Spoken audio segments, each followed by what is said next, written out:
Good evening, everybody. This is the regularly scheduled meeting of the South Haven City Council. It is Monday, November the 1st, 2021. I'd like to call this meeting to order.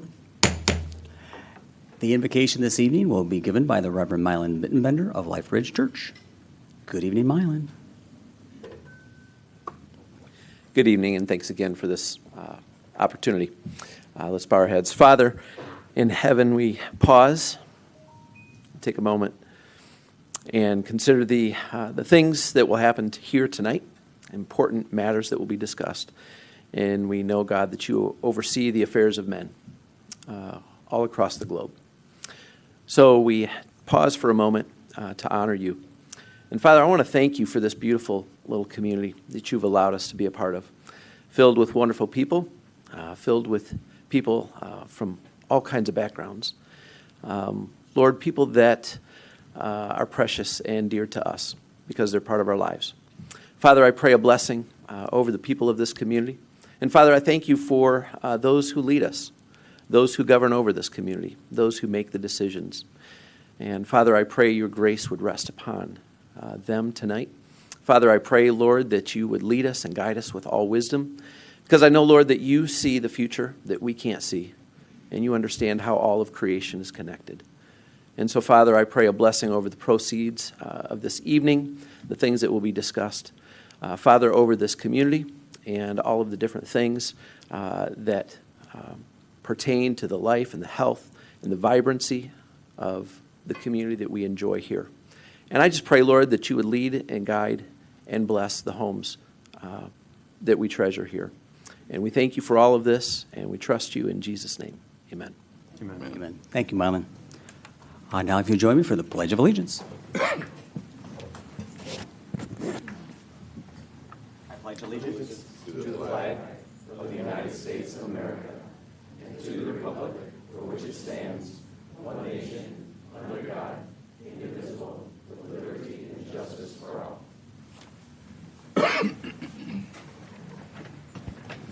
All righty, roll call. Megan.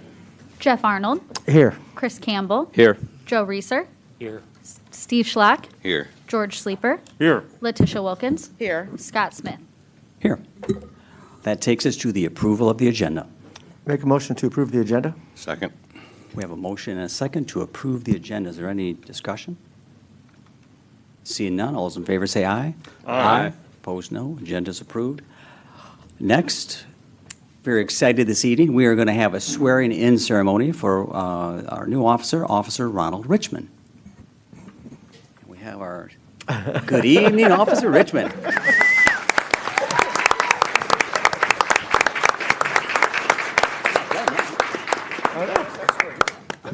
So nice. Thank you, everyone. This is Officer Ronald Richmond. Ronald has successfully completed the South Haven Police Department police officer candidate hiring process. This included an extensive background check, tests, and also interviews. Officer Richmond is a 2013 graduate of South Haven High School and graduated from Delta College in 2020 after earning his associate's degree and completing the police academy. Officer Richmond starts the field training officer program tonight and will continue until February of 2022, when a final determination will be made for him to graduate to solo patrol. So I told Officer Richmond I wasn't going to embarrass him, but one thing that really struck me during his interview, we asked him why he wanted to work for the South Haven Police Department. And he replied, this is his hometown, and he wants to give back to the community that helped shape him. So, having said that, we'll have our city clerk read the oath. Go ahead. Okay, so I'll have you raise your right hand.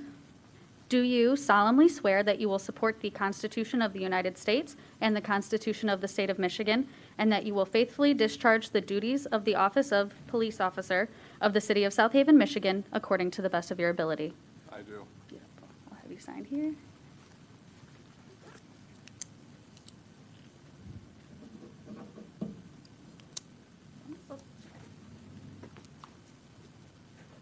And at this time, I'm going to have Sergeant Hathaway pin Officer Richmond's badge on him. I give Sergeant Hathaway a lot of credit for working hard and doing some good recruiting efforts to find Officer Richmond for us. So he is badge number 624.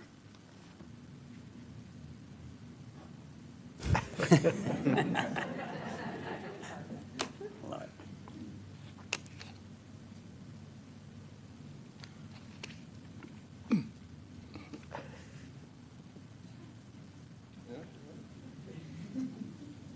There we go. Thank you.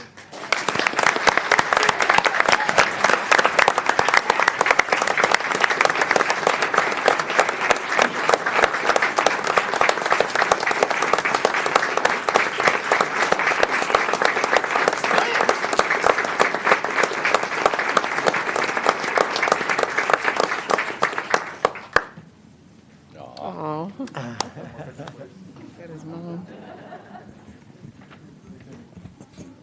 Oh, his dad. All right, all right. And feel free, take your time, do your photos. Thank you, thank you. Make it look as good as I possibly can. Thank you, thank you.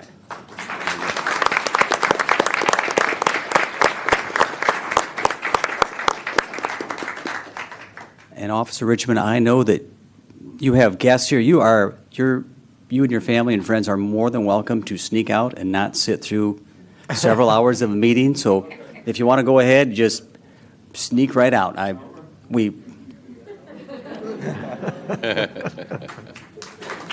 Thank you again.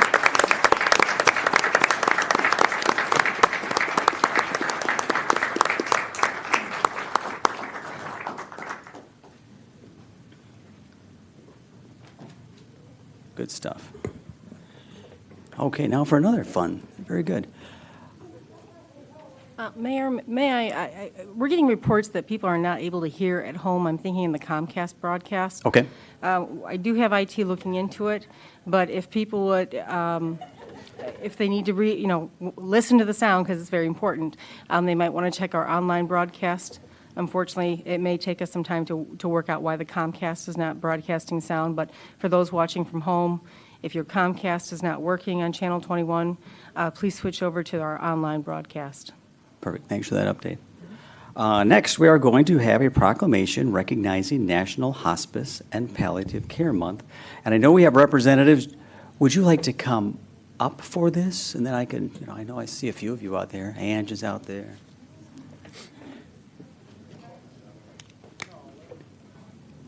We greatly appreciate all of you and all that you do, so come on up and get in the spotlight. I'm going to start this. Jeff's going to help me, and we'll finish it. So this is a proclamation for recognizing hospice. So whereas for more than 40 years, hospice has helped provide comfort and dignity to millions of people, allowing them to spend their final months at home surrounded by their loved ones. Whereas the hospice model involves an interdisciplinary, team-oriented approach to treatment, including expert medical care, quality symptom control, and comprehensive pain management as a foundation of care. Whereas beyond providing physical treatment, hospice attends to the patient's emotional, spiritual, and family needs and provides family services like respite care and bereavement counseling. Whereas palliative care delivers expertise to improve quality of life and relief from pain, can be provided at any time during an illness, and hospices are some of the best providers of community-based palliative care. Whereas in an increasingly fragmented and broken healthcare system, hospice is one of the few sectors that demonstrates how healthcare can and should work at its best for the patients. Whereas 1.61 million Medicare beneficiaries living with life-limiting illnesses and their families receive care from the nation's hospice programs in communities throughout the United States in 2019, whereas hospice and palliative care organizations are advocates and educators about advanced care planning that help individuals make decisions about the care they want, Whereas the Center of Medicare and Medicaid Services have pledged to put patients first in all its programs, including hospice, ensuring a coordinated and patient-led approach to care, protecting patients' choice and access to individual services based on patients' unique care needs and wishes. Whereas our local nonprofit hospice and palliative care providers, Hospice at Home, has served the community for over 40 years. Now therefore be it resolved that the City of South Haven recognizes November 2021 as National Hospice and Palliative Care Month and encourages citizens to increase their understanding and awareness of care at the end of life, discuss their end-of-life wishes with their families, and observe this month with appropriate activities and programs. And again, I cannot say to all of you enough what an amazing organization hospice is. I would encourage, if you're not aware, folks, just understand, read, give these people a hug and all those caregivers a hug that are involved in this, because it is so important. So do you guys want to say anything before we give you a big yay? Sure. My name's Melinda Gruber. I'm a South Haven resident for over 25 years, and what I love about South Haven residents is that they care for each other, and that's really evidenced by our hospice program. Having such a strong hospice program in a community of this size is something special. Our community supports it through volunteerism, through donations, and through knowing the program and recommending it to family, friends, and neighbors. So thank you, City Council, and thank you, City of South Haven. Oh, thank you. So really wonderful. Anybody else? Otherwise, just yay. So thank you all. Thank you.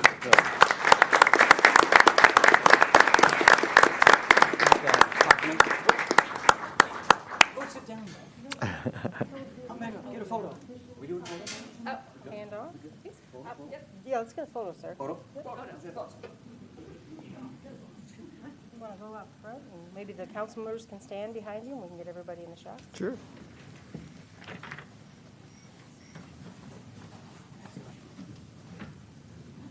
Don't sit up.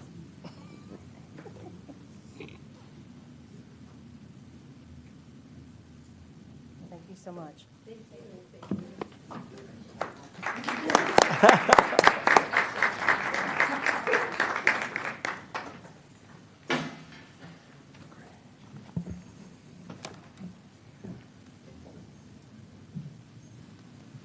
was just going to say same offer, but they took the offer. Good call. Didn't need to be encouraged. Okay, now we have an update from our Van Buren County Commissioner, Gail Patterson-Gladney. Good evening, Gail, and welcome. Good evening. Thank you. Once again, I just wanted to mention Area Agency on Aging and the wonderful job that they're doing in our area. They offer choices for independent lives. Anyone who's disabled, 18 and over, and senior citizens can get options of where they live.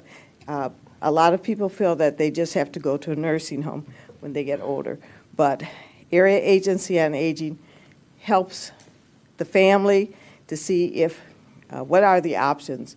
Can people get long-term care at home? And so I'm giving you, the city, some of the flyers and pamphlets. We have wonderful people on that Area Agency on Aging board. Melinda Gruber is one of them. And so, they are looking out for the organization and our citizens. One of the main things I wanted to speak about is the ARPA funds, American Rescue Plan funds.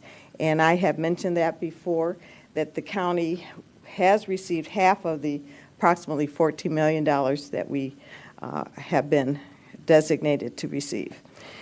We just recently received 6 proposals, and I just wanted to let you know some of the proposals that we are considering for the county.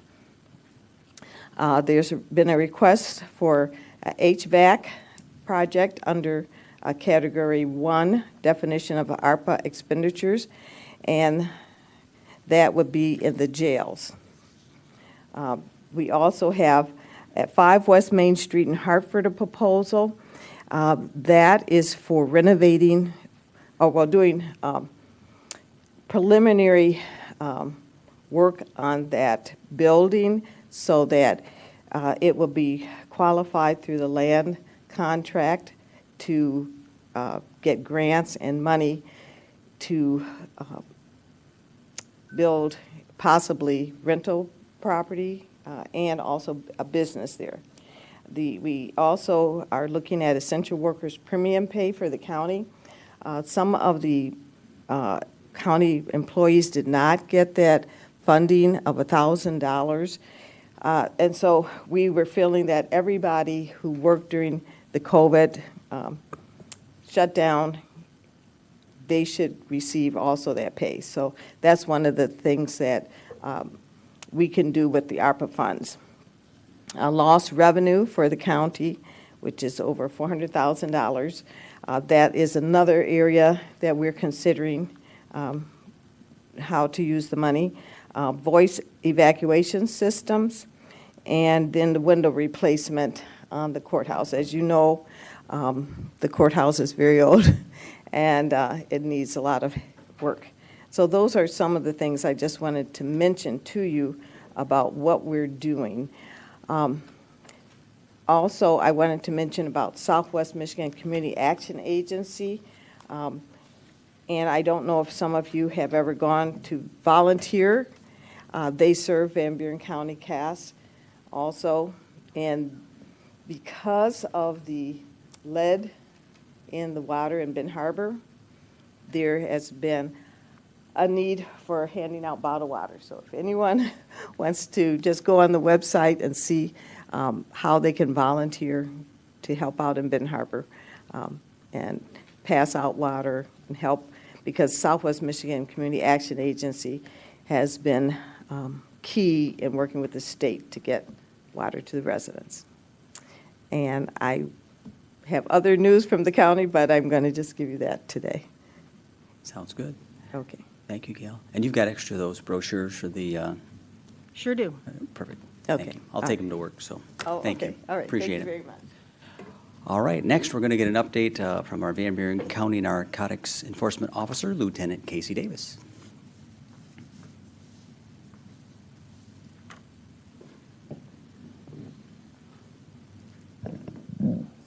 Hello. Evening. Was asked to come in and kind of give a brief background on the narcotics unit that for the Sheriff's Department. We currently have 1 lieutenant, 1 sergeant, and 4 detectives working back there, including 1 from South Haven. What we do, we provide training for that South Haven officer as well as the other detectives. Currently, Detective Keene has been through meth lab investigation school, meth lab cleanup school, basic and advanced narcotics school, undercover school, and has also been to a school on typing search warrants. We kind of pride ourselves being a lower level, street level drug team. The sheriff really takes pride in making sure that we put quality investigations. So whether it's a subject selling grams, anywhere around there, we try to really work those cases hard. But that doesn't mean that we're not doing federal cases. We still have a couple of federal cases that we're working that spans all the way from South Haven and currently has now just gone all the way over to Battle Creek. So that's another thing that we're doing. In the last 2 years, we've done over 50 felony drug cases in the South Haven greater area. And currently for this year, we are just over 200 felony cases for the whole county of Van Buren. Currently, you guys have, we've been receiving multiple complaints about the Huron parking lot across the street about inappropriate behavior, upwards to, they did surveillance there all day today, and we were able to issue several ordinance tickets. So kind of what I'm getting at is our unit, although we are a narcotics unit, we also will do anything. any problem area inside the county or inside South Haven, we will pay special attention to in the case today. I know Detective Keene has done some undercover work on the beaches as well during the summer when we were having some problems, and was able to get a couple ordinance issues taken care of there as well. I know that you guys have a vote coming up on the millage, and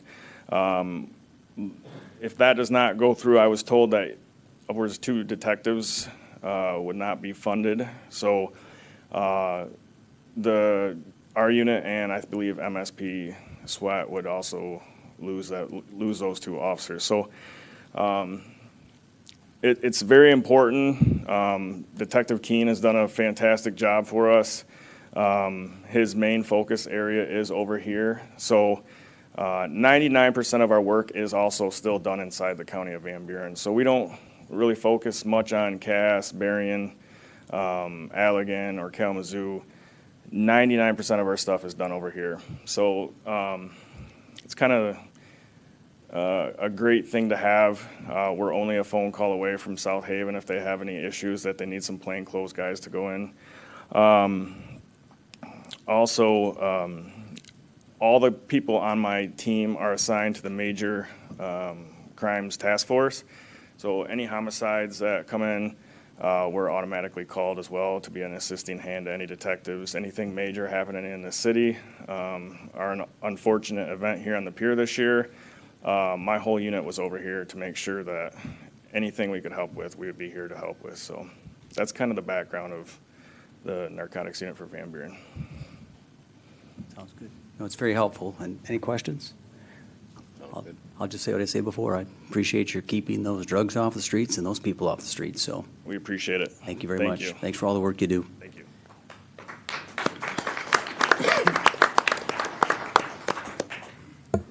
And you too are free to sneak out. Right, consent agenda items A through D. I make a motion to approve consent agenda items A through D. Second. We have a motion, we have a second. Any discussion? Seeing none, this is a roll call. Arnold, Yes. Campbell, Yes. Reeser, Yes. Schlack, Yes. Sleeper, Yes. Wilkins, Yes. Smith. Yes. That takes us down to new business. City Council will be asked to consider the approval of the following special event applications. First, we have special event 2021-33, the Holiday Train Display and Silent Auction to be held from November the 29th, 2021 to January the 2nd, 2022, on Thursdays and Fridays from 4 p.m. until 7:30 p.m., Saturdays from 12 p.m. until 7:30 p.m., and Sundays from 2 p.m. until 6 p.m. in the City Hall basement. Make a motion to approve special event 2021-33, the holiday train display and silent auction. Second. Got a motion, we got a second. Kate, any information? Yes, so WeCare has put in this special event application to have a holiday train and a holiday tree display in the basement of City Hall, as well as a silent auction. I believe this works as a fundraiser. They would like to come in, and this would be during the holiday season, as you can see, during the weekends. We also had a look, because we have alarms and door locks and such like that, we wanted to make sure that we could give them the best access that we could. So we worked with our IT folks to get them a specialized alarm code. They have promised to cover those costs. We also wanted to make sure that that we can do as much we can to support the WeCare business or the WeCare organization, rather. I do believe Erica's here from WeCare if council has any questions. And it looks like it'd be a nice event for them to benefit WeCare. Sounds good. You want to brag about your show?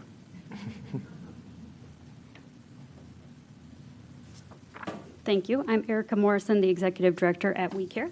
And most of you will probably remember from about 2007 to 2015, we had our Festival of Trees down in the basement, and we raised approximately $10,000 each year when we did that. So this is going to be a scaled-down version of that. We're going to have the model train display, which is going to be amazing if any of you attended last year over on the corner of Huron and over by Maria's. It's a larger version of that and a smaller version of our Festival of Trees. It is a free event for anyone to attend. I love throwing that out there because we have a lot of people in our county especially that can't afford lots of holiday extravaganza fees. So it is free admission. We have Lego building competition and display for the kids. And then we have South Haven, Bangor, and Covert schools that will be decorating trees for us to auction off as a fundraiser. So we're, of course, taking donations at the door as well. So yeah, and then we ask for volunteers, and people can also sponsor a day with their business or family or friends group. So, yeah. Very cool. Well, thank you We for think so. putting it on, and thanks for everything that your organization does. So, Thank you, guys. any questions? See none? Okay, thanks. We're good. Thank you. Are there any public questions about this? You're set. You can go. You're good. Thank you. All right, seeing none, we've got a sorry, council was good. Council was good. We got a motion. We've got a second. All those in favor say aye. Aye. Opposed, no. It's approved. Next, we go down to special event 2021-23, New Year's Eve in the Haven 2021. A request to use the City Hall basement on December the 31st, 2021 to hold the youth New Year's Eve celebration along with the South Haven Center for the Arts from 6 p.m. until 8 p.m. I'll make a motion to approve special event 2021-23. Is that number correct? The New Year's Eve in the Haven 2021. Request to use the basement on December 31st for the youth on New Year's Eve to celebrate with this and with the South Haven Center for the Arts from 6 to 8. I'll second. Very good. We've got a motion. We've got a second. Kate. Well, this is obviously New Year's Eve in South Haven, and they keep adding events too. This is one tailored specifically for the children, and they've already worked out the arrangements with We Care and that group. So this will be another way to not only come down, see the trains, and then of course the event that the CVB will be putting on. So this is just an addition, an amendment to an existing special event application that was approved. We did want to just kind of put that on the city council's agenda so more people can hear about that, Yeah. but also know that there was two events going to be happening at the same time. Oh, super cool. It's a good idea. All right, thank you. Public questions on that one? Everyone's going to mark their calendars. All right, council questions? Nothing. We have a motion. We have a second to approve special event, or the amendment to special event 2021-23. All those in favor say aye. Aye. Opposed, no. It is approved. Thank you. Next. City Council, we ask to consider a motion to ask the Planning Commission to review and make recommendations as to whether the city should amend the mobile food vendor ordinance. So, Kate, why don't you give us background, and then we'll see where we go with the Very good, motion. sir. How's that sound? As the council knows, we have as one of our priorities a codification process that looks to bring up to modernize and look at many of our code of ordinances and our zoning ordinance. We started the process looking at codification of the code of ordinances, which is your regulatory ordinance, and we got to the food truck portion, which is under business licenses, and we noticed that needed some updating. Around the same time, we also have a proposal from a local resident looking to modernize and look at some of our food truck or street vending ordinance. So what we're looking at here is, well, if you've had a chance to look at our ordinance, and this is section, I think, 14.44, there is a very extensive ordinance there that can be a little convoluted, and we'd like the chance to have the Planning Commission take a look at this because this impacts use regulations, so the Planning Commission must look at it under state law.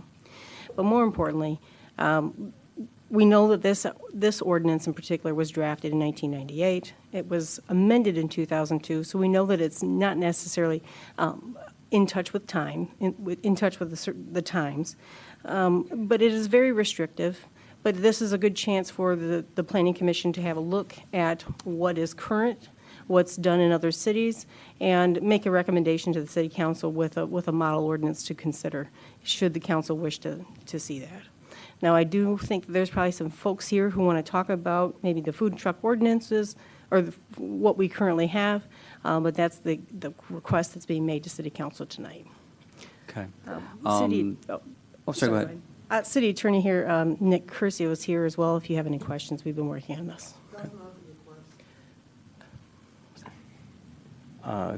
Of the group, would you guys like to hear a little more information? Would someone feel comfortable making a motion at this time, or would you like to hear a little more? I can make a motion. What's that? I feel comfortable making a motion. Okay. Yeah. You want to do it? How are you going to make a motion on a request that hasn't been presented? What Kate just said to you guys is not what the Who's request speaking? was.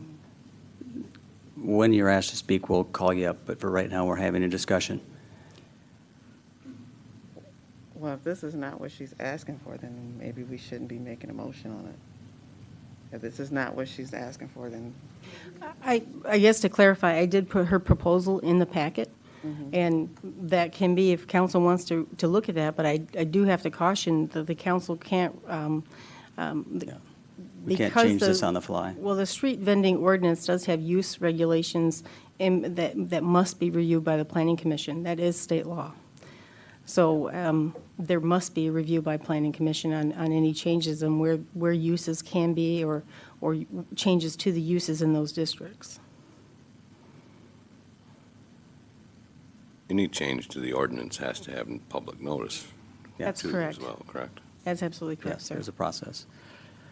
So again, I guess the question is, does this group want to hear more, or are we comfortable to at least send this? If I get a motion, we can have some further discussion, I guess. How's that sound? I just got it over. Do you want to hear more, or would you like to make a motion? I'll make a motion.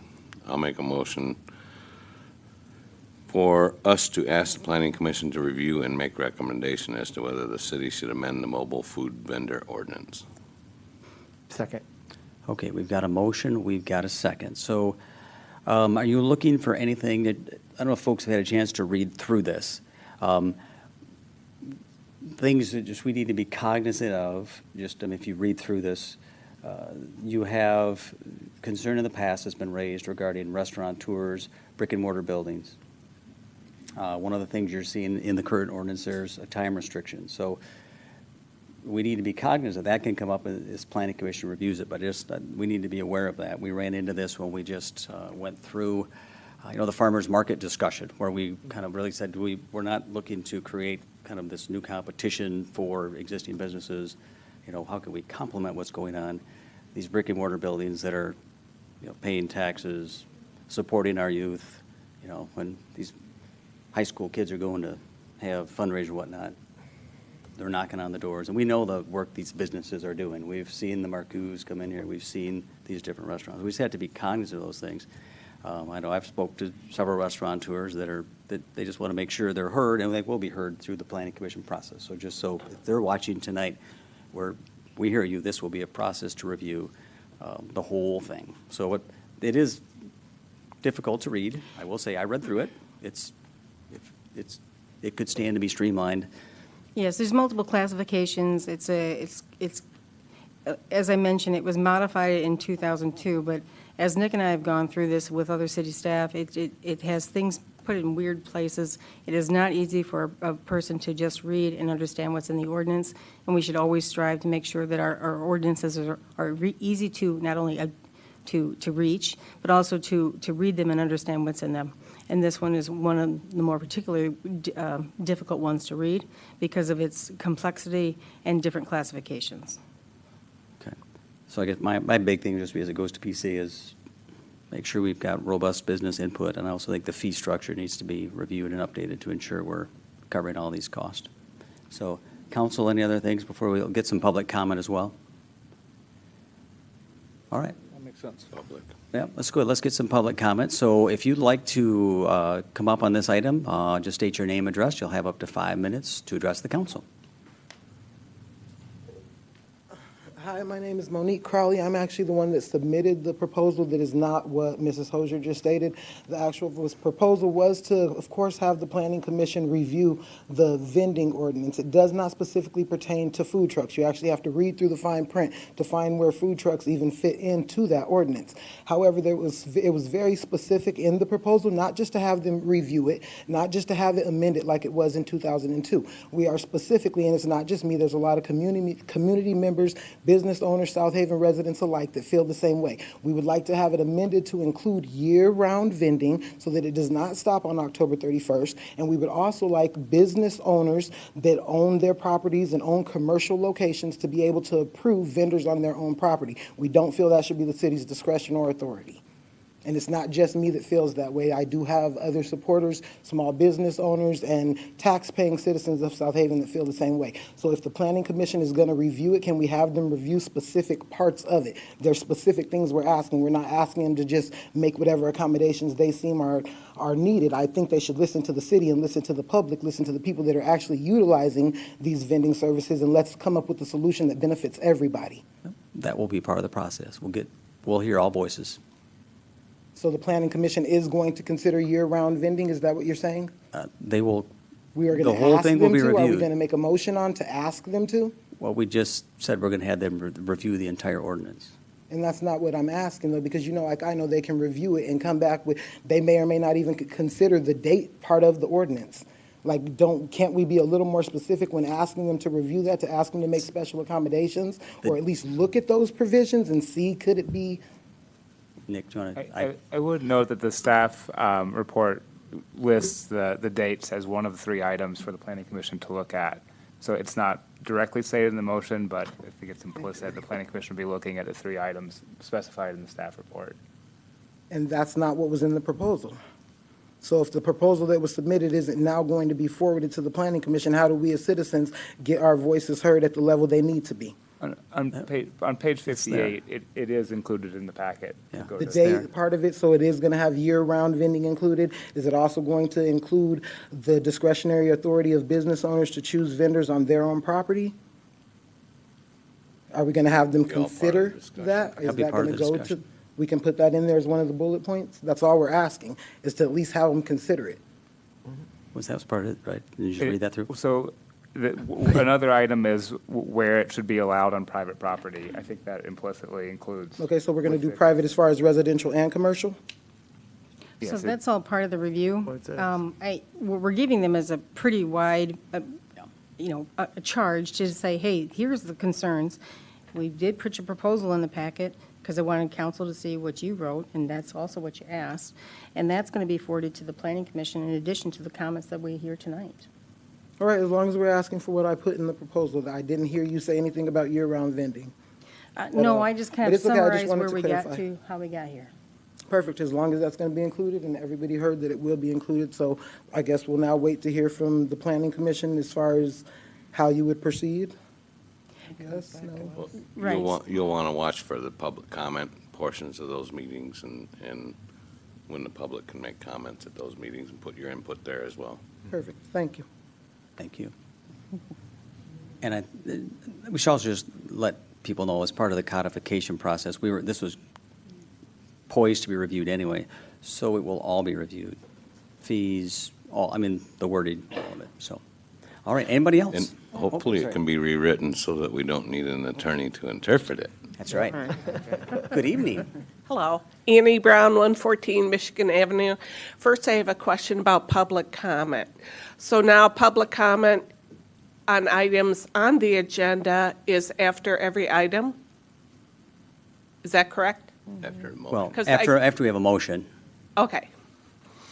Okay, I'm here tonight to support year-round food trucks in South Haven, such as Fruit Street Kitchen, as well as the food truck owned in South Haven Township by Mr. Larry Hatter.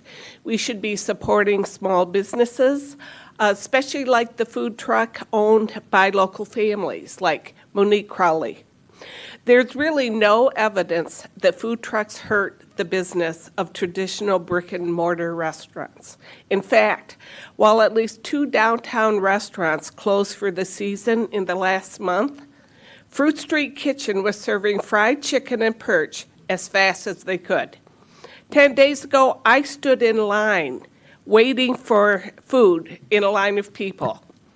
Other tourist destinations like Bridgman, St. Joe, and Charlevoix are welcoming food trucks. So in South Haven, I hope that we can work together to support new businesses and help them be successful. Thank you. Thanks, Annie. Anybody else?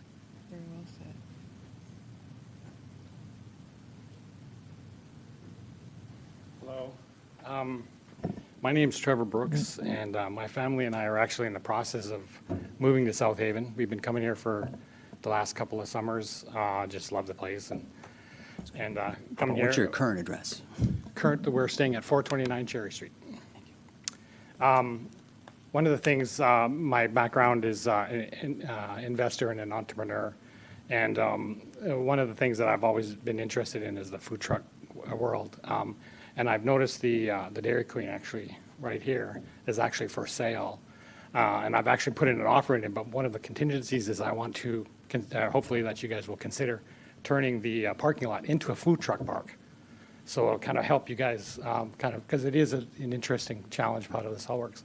But one of the proposals that I will eventually get to you probably in the next month or so is to potentially turn that parking lot into a food truck park. So I just wanted to bring that up and let you know. Sounds good. Very good. Thank you. Thanks for commenting.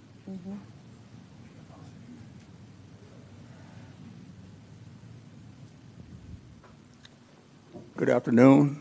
Aaron Cobb, 914 Center Street. And I have more of a question. Why wouldn't the ordinance be changed to allow vending year-round? Because the vending is mostly going to be, it's not going to be downtown to hurt the restaurants downtown. And I've been here almost 50 years, and there's never been anything, not very much, many business on that end of town. Most of the food trucks be on that end of town or out in the township. So I just have a question. What would be the problem with extending it to year-round?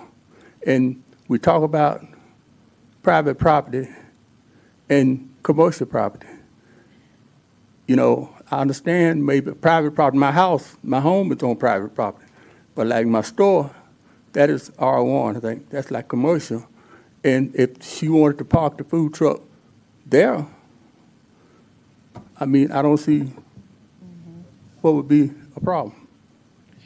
I would see the ordinance should be okay for the park of food truck, especially on commercial property. So I just something to think about. That's all. I just more question than answer. Sounds good. Thanks, Aaron. Appreciate it. Joe Wilkins, 811 Indiana Street. Bring the mic down. Bring the mic down, okay. Thank you. Start my time over, please. Just kidding. Check. No, I am somewhat supportive of allowing year-round vendors, simply because I think that you mentioned, Mayor, about fees and how would it hurt the local restaurants and stuff. What we saw this year was the local restaurants struggling to stay open, to meet the needs of the customers. So I would think we will welcome vendors, food trucks in this area to help solve what I think personally short-term rentals have caused in this area. You mentioned about fees and what it does to local businesses. Well, to me, short-term rental is the same thing. It's hurting the hotel businesses. So I think we ought to look at this fairly. If we could push and allowing commercial businesses in residential areas, why is there a big issue, or seem like it may be a big issue, to allow food truck vendors in in our area. So I think we should be fair, we should be transparent when we're dealing with this, because usually most of the time when it goes to planning, it comes back in a negative way, most of the time. It goes to planning pretty much has their own mindset, and nothing really, in our favor. So I think that if we look at it with the same mindset that the board, the council has toward short-term rental, then we would allow vendors in our area, food trucks in our area. And so that's the only thing that I want to say, because I personally saw it coming up where a young man was cutting hair in one of the scattered homes, and he was doing it as a side job. He was cutting hair. Well, the city came down on him and said he couldn't cut hair in the scattered homes because the scattered home was considered zoned for residential businesses. Speeded up to this day and time now, we have commercial business in residential homes. So I think the council really ought to look at this with, fairness when it comes to, everybody can't buy or rent a building. This is a way. We want to encourage businesses, new owners. This is a way to encourage new owners. So I think the young lady that brought this forth you guys should really encourage her as a new business owner, because that may be the way things will be going forward. A lot of these businesses that have these brick and mortar places where they're doing their businesses might not be able to do it in that fashion. Might have to be in a mobile unit, more of a mobile unit to get their business going. So that's my take on it. So I'm hoping that when it goes to planning, that, you guys will look at it with all fairness, because we bent over backwards to help short-term rentals. So we should be able to do the same thing with her. Thanks, Joe.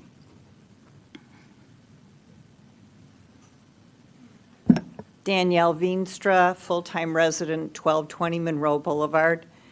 And I just want to encourage every person who has stood up in this meeting to hang on and watch for when the Planning Commission is going to be addressing this issue. Show up at that meeting, get up and speak. We've started attending the Planning Commission meetings as well, because we know that our voices can make a difference. And together, if each and every person would get up and say the same thing they said tonight, I think we could make it happen in a way that would be meaningful for Ms. Crowley and other businesses like her. So I encourage you all to watch the Planning Commission agenda and be there. Well stated, thanks.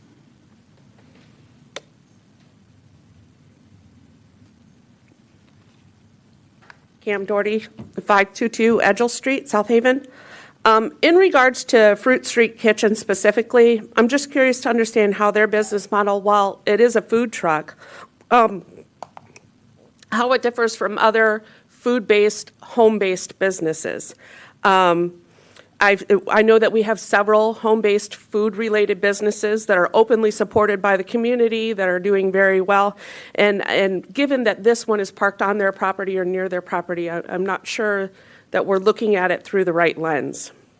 In regards to food trucks in general, while I can understand that some restaurateurs may be wary of the competition, I think it should also be seen as an opportunity for existing restaurants to reach a broader audience with a smaller amount of investment on their end, especially given the current difficulties that the hospitality industry in particular is facing right now with staffing shortages. I'd like to see us consider this multifaceted approach to benefit entrepreneurs, residents, and visitors alike. Thank you.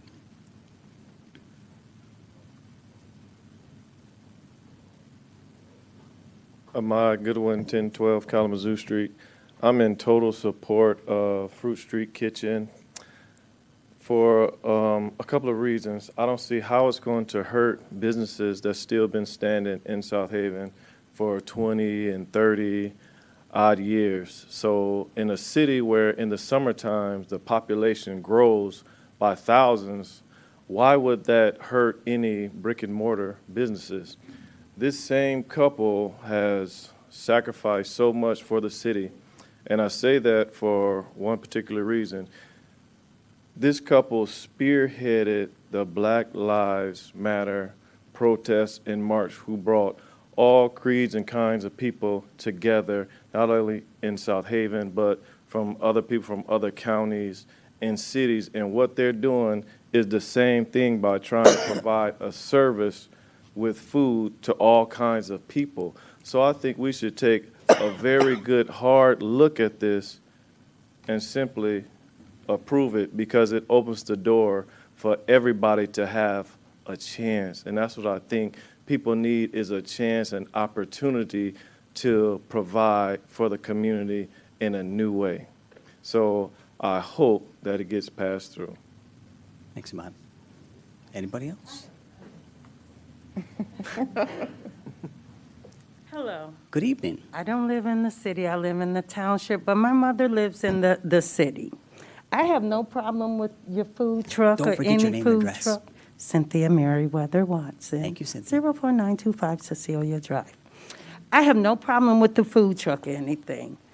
I'm just wondering, is it going to be mobile? Is it going to be stable? Because you got to understand, with a food truck, that brings a lot of people, especially if it's mobile. And if they're in a residential area, that's bringing more people, like with my mother. So you have a crowd of people, like late at night.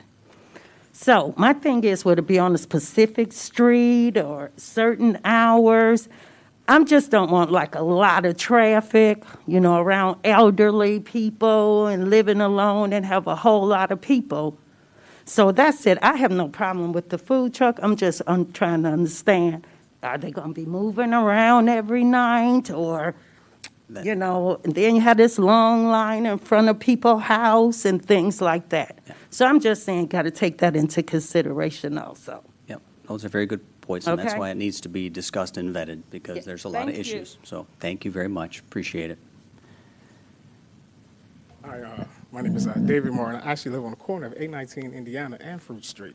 Perfect. So Can I you see the bring food. that up. Sorry, I can barely hear you, so I. Can you hear me now? Yes. Better. I Thank live you. 819 Indiana, on the corner of Fruit and Indiana Street. So I see the food truck every day. The brick and mortar thing, I understand. A lot of these companies going to have to redesign the way they do business because of fresh air. So put that in consideration. 60 Minutes just did it. Series just yesterday on TV. The food truck is amazing. I live on the block. The traffic was great. I saw the unity like Jamal just said, but I like what Pastor Wilkins said. We got to redesign this. If we don't redesign this, I wish he can get back up here and say what he said again. The brick and mortar is not going to take away from the businesses, because they're going to have to redesign their business anyway, because there's no fresh air. There is a pandemic, people, for real. And the food truck allows us to have fresh food, good food, like Ms. Gruber said, so we can go home and eat it. Thank you. Thank you. Anybody else? Hi, Ebony Wilborn, born and raised in South Haven. I reside at 319 Edgewood Street, which is a block over from Fruit Street Kitchen that you've heard of. And I just wanted to mention the convenience of a food truck. For me personally, operating as a single mother, it was just convenient to walk a street over, and instead of going into a crowded restaurant like a lot of the downtown restaurants are, whether it's during the summer, fall, or winter, it was a convenience of just being able to let my kids ride their bikes right around the block, to support local entrepreneurs, and to engage in community involvement. Just wanted to give that input. And I don't think that it would bring too much competition to the downtown area businesses, just because it's different. Like the gentleman before me spoke, it's fresh air that we're looking for within the communities, and this is a good start. Not only that, but I'm also considering my own business, which this could potentially affect it as well. Thank you. Thank you for coming. Anybody else?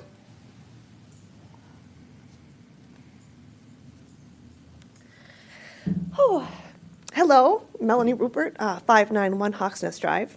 I work at 500 Phoenix Street, right down the street.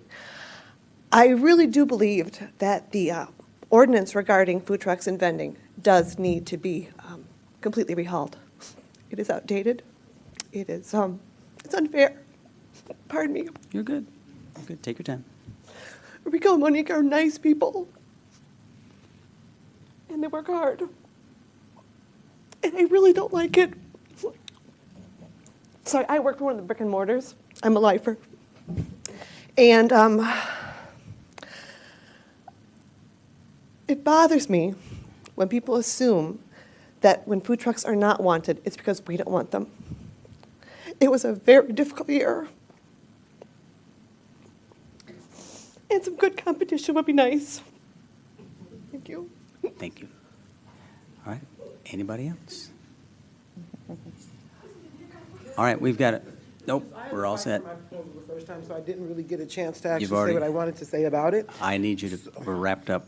We're going to wrap it up. So what I did want to say, though, is that with COVID and everything else that is going on, it's actually better to have food trucks so that customers don't have to be bombarded with the claustrophobia and stuff like that of the restaurants. And as a small business owner here in South Haven, you guys actually made me fight to run my business while I was trying to build it, and that was unfair. So You're all the set. ordinance, I didn't think was meant to be discriminatory, but it was. Okay, thank you very much. We've got a motion, we've got a second. Any other discussion of this council? Question, what do you got? Yeah, I'd like to make a couple comments. First, I think from a marketing standpoint, I'm not trying to be technical, but the consumer that shops or eats at a food truck is going to be very different than one who wants to sit down in a restaurant. And I think they both can coexist without hurting each other. So I support the food truck. The proof of the pudding is we have a great example in this city. We have Taste Restaurant, which I love. We eat in there, we sit, and we have a great meal. On the side of the building, they have a little window. They sell hot dogs. That is a very different type of purchase and a different consumer at that moment than the people sitting inside. So both can coexist without one hurting the other. I came from a city, Philadelphia, where food trucks was part not only of the diet for many people, but it was part of the fun and the love of the city is those food trucks, and they were part of it.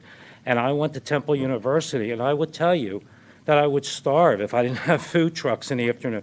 I could not afford to go sit in a restaurant, but I could go get a slice of pizza and a Philadelphia soft pretzel and a chocolate milk. And I remember that was my diet. My wife came from a better family. They could sit down and eat. My wife sat down in restaurants. So I think it does fit a real need. And one person said that we're really busy in the summer, the restaurants. This also would alleviate some of the lines in the restaurants. So the only thing that would concern me is how we control where the trucks stop and park and all that. But I think that's a minor point that we could resolve. But I would support the food truck because I think, again, it is a different consumer and it's not going to hurt the restaurants. Thanks. Anybody else? I would just like to say I support the food trucks because I've had an opportunity to actually, work, with one, but I've been supporting Miss Monique's food truck, and there's not a restaurant around here that serves turkey knuckles. So she serves different food, and you get to taste things you haven't tasted before, and you don't have to go sit in a restaurant. Sometimes I don't feel like going to a restaurant. Sometimes I just want to grab some food, but I don't eat McDonald's or Burger King. So it's nice to, I can text her and say, can I order this, and run around the corner and pick it up and go back home and be comfortable and eat. So I think that, I like what Mr. Wilkins said about we just have to upgrade our thinking and be more open. And I like what the other lady said, we have to be fair. And I personally want to say that I apologize to Ms. Monique because I think we don't want her to feel like we're against her or we're being discriminatory, because that's not a good feeling. And I think that we as a city, we have to do better.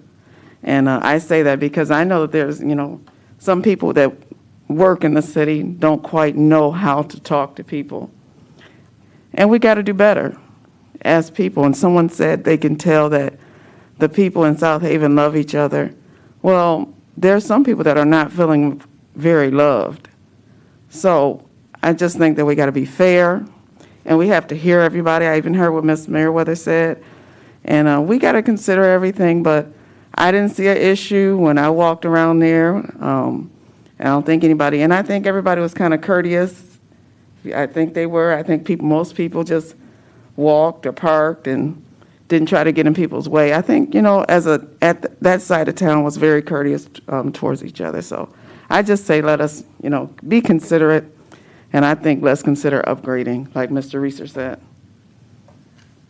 Thank you. Anybody else?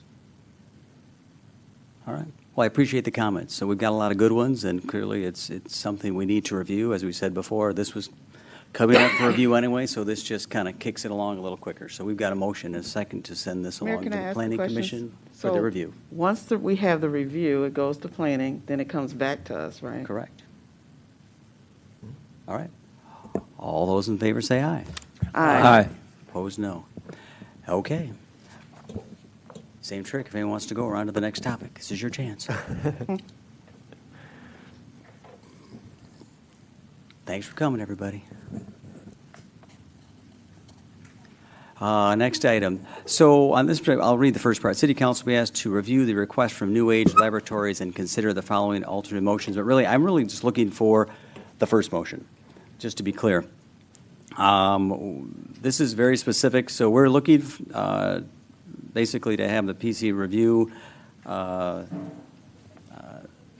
the ordinance to allow adult use marijuana safety compliance testing, or if that makes any sense. Basically, we're looking for the testing piece, period, not the other piece. So just so this group's very clear, we have a niche business here in town. They're looking to test that piece only. I'm not looking to open up the rest of it. So just so we're clear, that was really the request of New Age, was their business, their testing. So that would be the proposal I would look for. So you're looking just for a motion on your first section, not the or section, to open it up? Correct. To discuss other types? Correct. If that's agreeable to this group.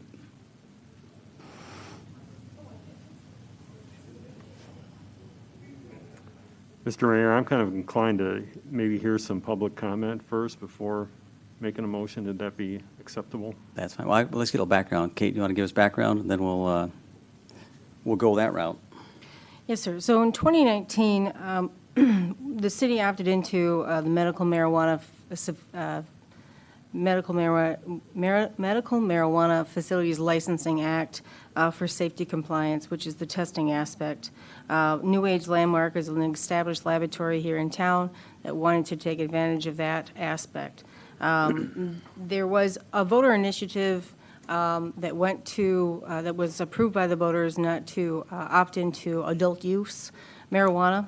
Mr. Wall has worked through the process with the state of Michigan, taking 2 years to get qualified to apply for the safety compliance aspect. What he has seen is that the marijuana industry has changed quite drastically from when he first started in 2019, in that adult use marijuana pretty much dominates the marijuana that's in the state of Michigan.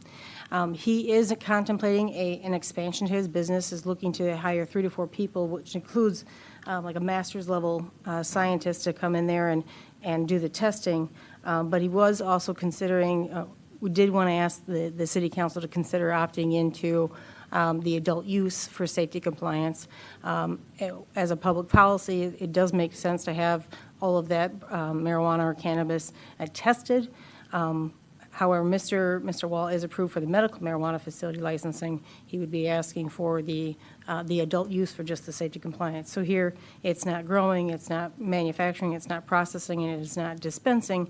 It is just the safety, it's the testing of that product. Mr. Wall cannot be here tonight. I did talk with him. He is in New York. I'm not sure if Mr. Krieger made it here tonight, but that was the nature of his request. As you can see, it was attached in the packet. So it's pretty narrow. Of course, we did kind of wanted to see if council wanted to consider anything else. That was the reason for the 2 different motions there.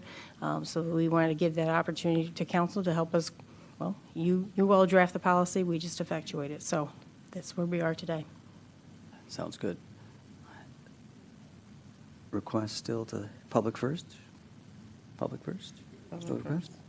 All right. We'll hear from the public first. So if you would like to comment on this issue, you may come on up, state your name and address, and you'll have up to 5 minutes.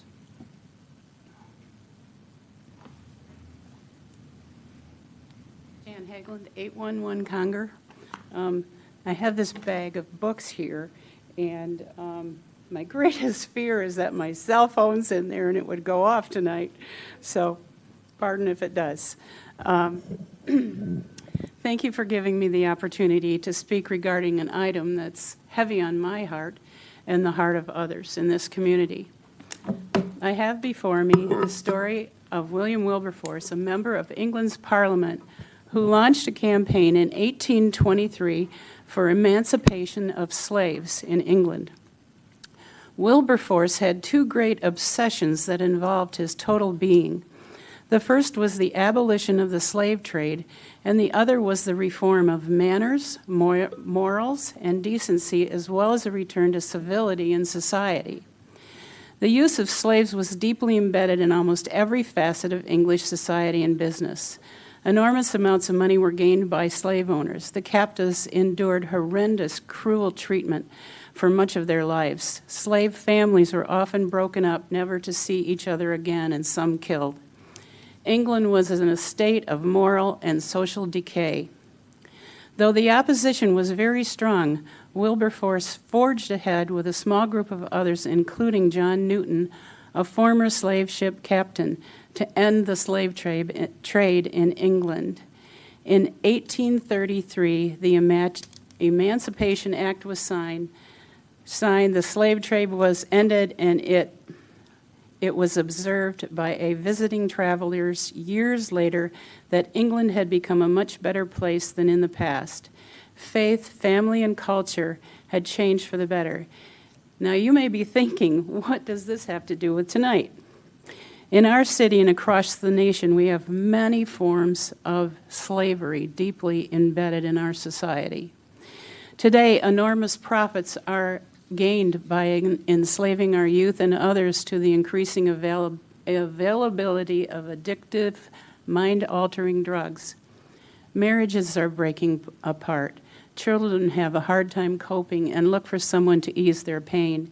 We have many broken homes without fathers, homes of worry and sorrow, homes where children are going hungry due to parents' addictions. Many mothers are struggling alone to love and raise their children. Much of our local police officers' time is spent with calls for problems in our homes. Youth suicide has risen even at younger ages since adult-use marijuana was allowed to be sold in Michigan. Children are accidentally poisoned from the industry's candy lookalikes in the homes of parents, relatives, and friends who use marijuana. I recently received a flyer from a Michigan police department warning parents to watch for candy lookalike packaging of the THC-infused marijuana edibles during trick-or-treat. Our county social workers are overwhelmed, and more money is desperately needed to try to combat the growing mental health crisis. About this time, 2 years ago, this council voted to approve an ordinance for the entire community to opt into medical marijuana for just one local business. Now this business owner is asking for another change to allow them to make more revenue off adult-use recreational marijuana. Additionally, they are asking to allow not just testing, but other recreational marijuana businesses in town. The people of South Haven voted to keep adult-use recreational marijuana sales out of the community. Our young people are the hope for our future, the nation, and our beautiful South Haven. I implore you, as a group of political leaders in this city, do not allow more availability of mind-altering drugs here. Please follow Wilberforce's example and do your part to help put an end to the enslavement of drug addiction in this city. Please do the right thing and give the next generation hope and healthy minds for their future. By God's grace and intervention and willing hearts, this can be accomplished. Thank you.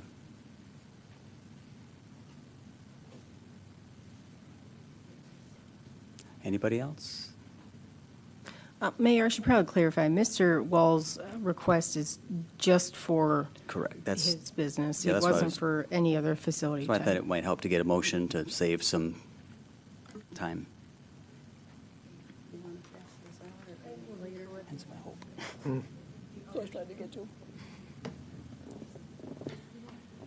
Feel free to jump in and make one. Thanks. I'm Don Bemis from 740 Phillips Street. Jan mentioned this, but 2 years ago, South Haven voters approved an initiative to completely prohibit recreational marijuana businesses in South Haven. This was done in accordance with the process written into the Michigan recreational marijuana law that state voters had approved a year earlier. The South Haven City Council amended the law as they were required to do, and this is democracy. The South Haven City Charter says an ordinance adopted by petition cannot be amended or repealed for a year. But after that time, it can be changed if sent back to the voters. After the year was up, pro-recreational marijuana interests announced they were going to submit a referendum petition to annul the local prohibition. This was perfectly legal. If a valid petition had been submitted, we could have voted on it this week. There would have been campaigns for and against, and informed voters could have made up their minds. But it didn't happen. Instead, we have one person asking the city council to direct the planning commission to review his request. This comes to the city council on the evening before the council election, after many absentee ballots have already been submitted, and when it's too late for voters to quiz candidates on their positions. It's like, never mind the voters. This behavior is important regardless of one's position on recreational marijuana. Across the nation, people on both ends of the political spectrum are accusing their opponents of attempting to override the will of the voters. If enough people give up on the concept of free, fair, and binding elections, we can kiss democracy goodbye. Now we see the same attitude right here in South Haven. This only came to the city manager a month ago. Now the city council is being asked, without first obtaining any public input beyond what you see this evening, to align yourselves with at least the concept of overturning the 2019 election decision. How much time have you really had to think about that? Why is it suddenly such a rush? There is another option. Council can tell the applicant, follow the process. It's there for you to use. The voters made a decision. If you want a different decision, submit an acceptable referendum petition saying what you want, and we'll see if the voters have changed their minds. Thank you. Thank you.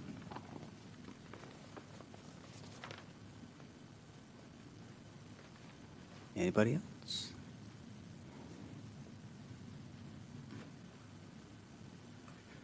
David Veenstra, 1220 Monroe Boulevard, full-time resident. I understand the concerns about marijuana, and I guess I would leave it up to the city attorney to decide if this is a legal move. I think that the issue that's being brought forth, though, is a different issue than was voted on before. And I guess that I would put it in the category of any other legal product that were being safety tested. So if someone wanted to set up a business to test the purity of beer or gin, it would be the same thing. We're not making a moral judgment on whether or not people use alcohol or whether they use marijuana. I would leave that separate from the issue of just, this is a business to test a legal product. Thank you. Thank you. Anybody else?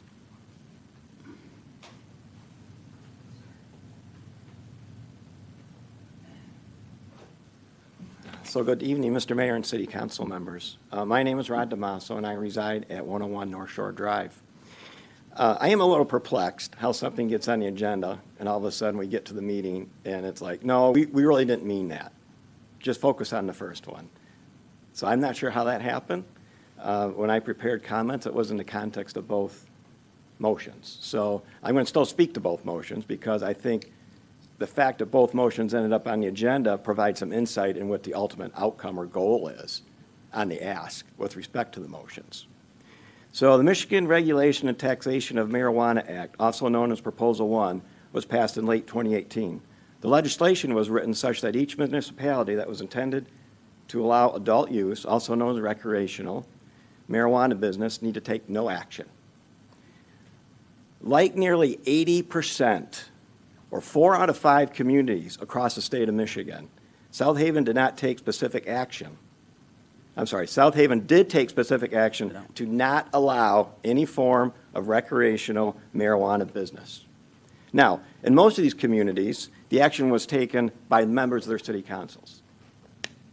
That was not the case here in South Haven. Different. And it was the case with only a few communities who actually put it out to the voters.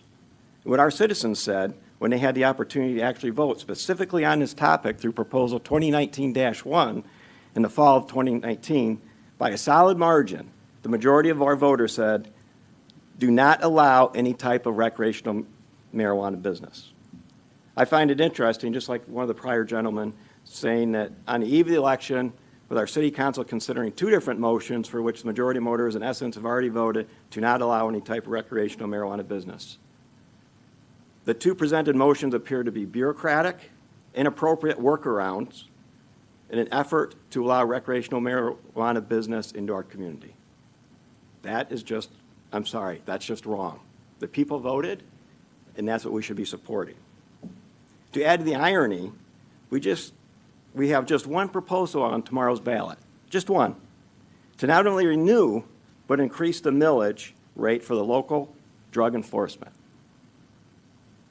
So I request that the City Council respect the democratic process in place in the voting outcome to Proposal 2019-1 and deny both of these motions. So, thank you.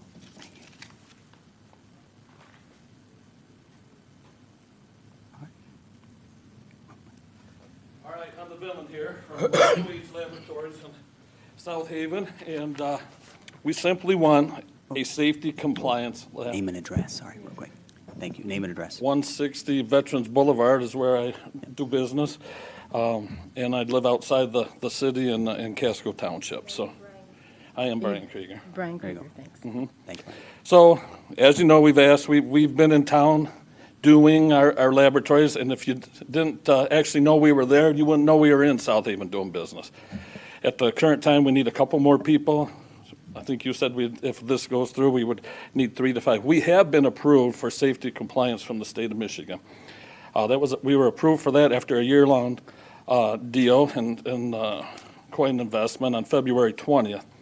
But in order to have a safety compliance lab for marijuana, we have to have a separate facility than what we're doing now. We do food safety, agricultural lab services. So we want to put that addition on. We cannot build the addition without your blessing, and we cannot go through and complete our compliance until we have a building built. So we're kind of in a catch-22 there. We don't sell marijuana. Everything that comes into our facility is under camera. It's recorded. They know how much that we've got if we did this type of work. It's under camera the entire way, and it's destroyed and it doesn't go out into the community. It's destroyed, and we have quite the extensive record on that. 2 of the people we are going to hire are going to be just record people. They're following that paperwork, and then the scientists that we must have. So I understand there's some snafus in there that they're questioning, but what we want to do is continue to do business here in South Haven. Safety compliance is a big deal. It's done all over the state of Michigan, by the state of Michigan as well, and we'd like to do it here and continue what we're doing here in South Haven. So we're kind of tucked away in the corner. The other business that we do, we get stuff, SAP analysis, food safety from all over the United States, and it's that type of work will continue, but to invest here, we want to stay here. I know this is going to sound kind of corny. Everybody that works there lives in South Haven. we need businesses like that to stay in South Haven. South Haven's a hard town to live in and stay in if you want to do business, especially right now with the housing market and such, but we've got good people, and we want to stay here. Other communities that are doing this are bringing in labs as well, so we'd like to stay here in South Haven. I know I'm running on. I'm not a speaker, and I had about an hour and a half to prepare for this, so I think Scott went to New York on purpose, but anyway. We would love for you guys to consider it, talk about it.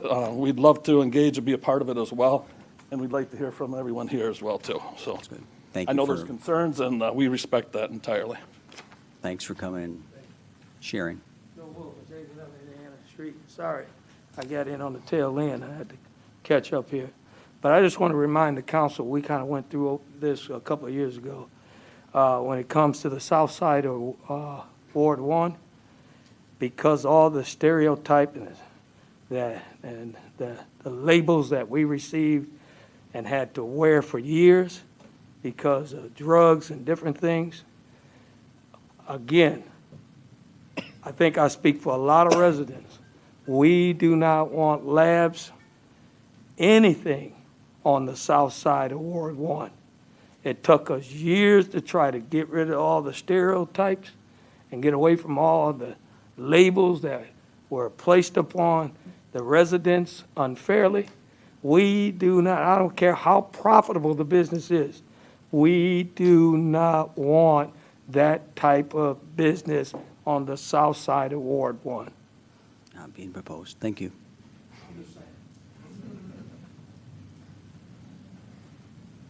Danielle Veenstra, 1220 Monroe Boulevard, full-time resident. And I'm up here with a dilemma because I am in favor of adult use marijuana if people want to. But I also know that as a citizen of this city, our citizens voted and said, please don't.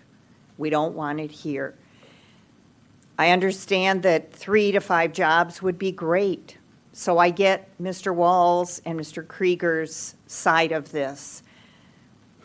But our citizens spoke and said, don't, just don't. And I got to listen to what they said. I voted the other way. I wanted the businesses here.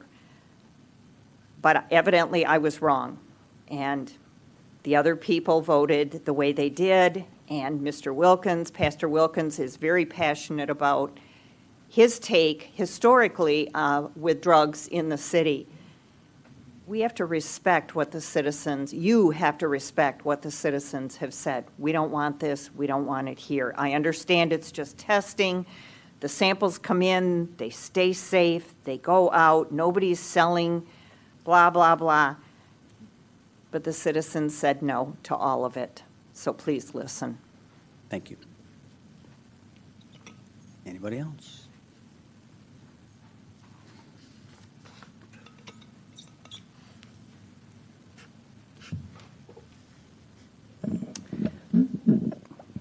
Rachel Sankowski, 251 Hubbard Street. This is a very tricky spot we're in this community. As you well know, 2 years ago, our community took a stand and decided not to allow recreational marijuana establishments. Just over 2 years ago, my life changed forever as my family and others experienced firsthand the devastating and fatal impact of marijuana. You are the leaders of our community, and you represent a constituency. As leaders, you must be driven by values, and the values of those you represent who live in this community. The things that you do and say will impact the actions of our youth and their future. You are accountable to and responsible for this. You have already cracked the door open to medical marijuana. Now the desire to push the door open further has the ability to impact this community beyond understanding. A simple case study of a community 10 miles east of us would be more than a good exercise to open your eyes.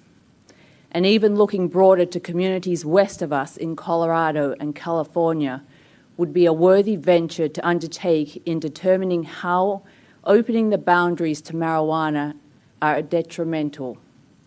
A short-sighted approach and narrow focus today will change the nature of our fabric of our community forevermore, just as my life and the lives of others were changed forevermore just over 2 years ago. Thank you. Anybody else? Going once, going twice? Okay. All right. Council discussion. Questions, comments? I'll start. I understand, or at least I'm hearing a lot of people talk about how they are looking at this as recreational marijuana. To me, this is a widget. We have a lab that's using this as a widget that is not it's safety compliance tested here and moved on. I honestly don't see the issue with it, but that's coming from my point of view. Anybody else? So I guess I'll just comment. I agree with Councilmember Campbell. I don't see a big deal in this. However, I do see that the voters of South Haven did specifically vote on this 2 years ago, and I think that's too soon to try to change that right now. I know New Age Landmark is a good company. They've been good in South Haven. I know they do a good job, and I know they do whatever they do safely, but I'm inclined to not move forward with this myself. Mr. Reese.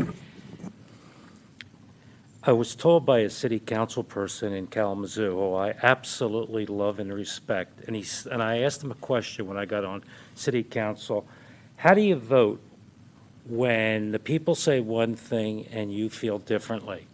And he said, always vote for the people unless it's against morals and standards for our society. So the dilemma I have, but it doesn't seem that much of a dilemma, is the people voted. They don't want medical, they don't want recreational marijuana in this town, period. And they voted that way. I'll support that. Yet that vote did not give people in this town the opportunity to vote for 5 different pieces of marijuana. One of those pieces is testing.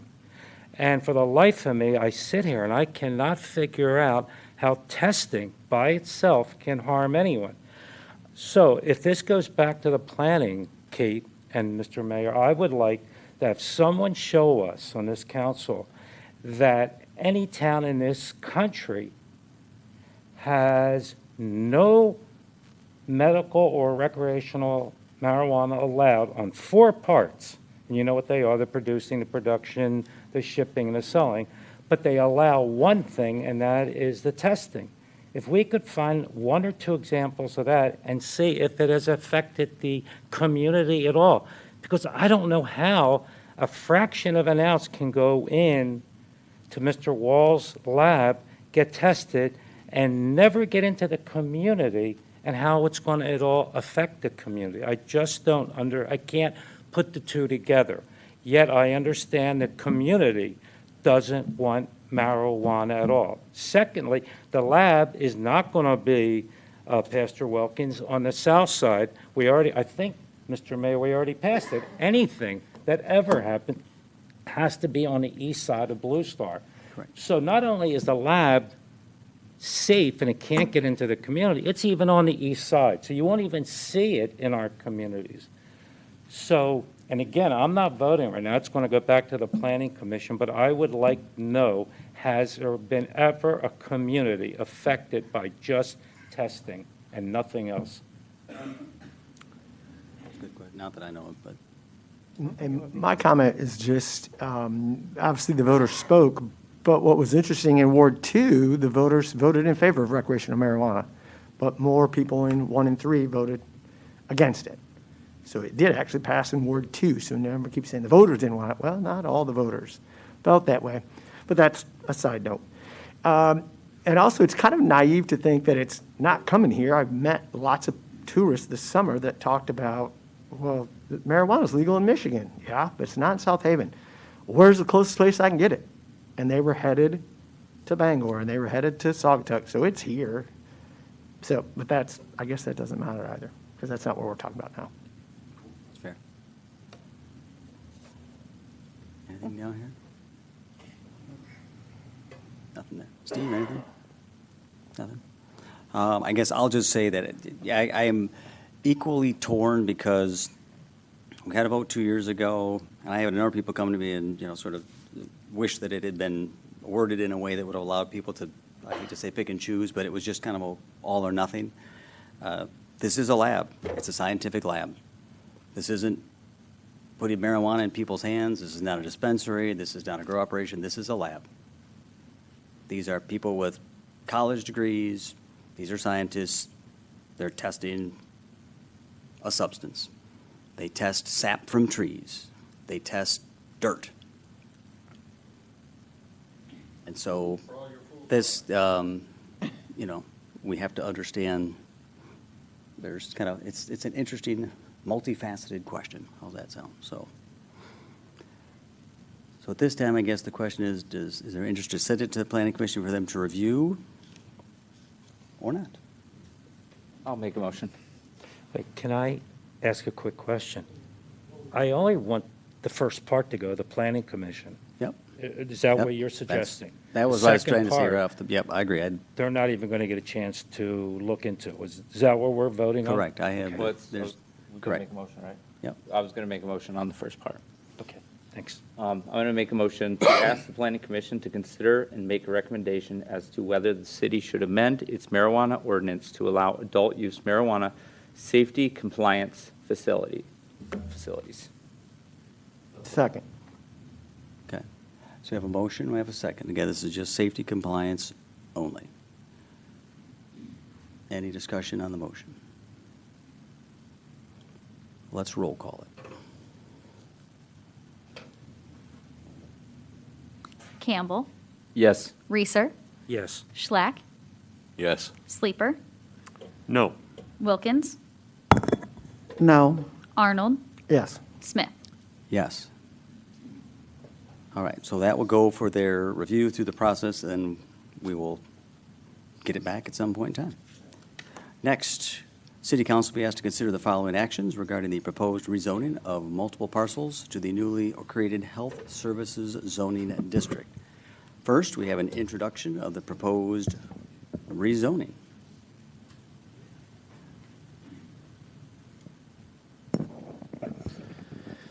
So what you're seeing before you, do you want to make a motion first? Or see? Oh, sure, I'll wait for it.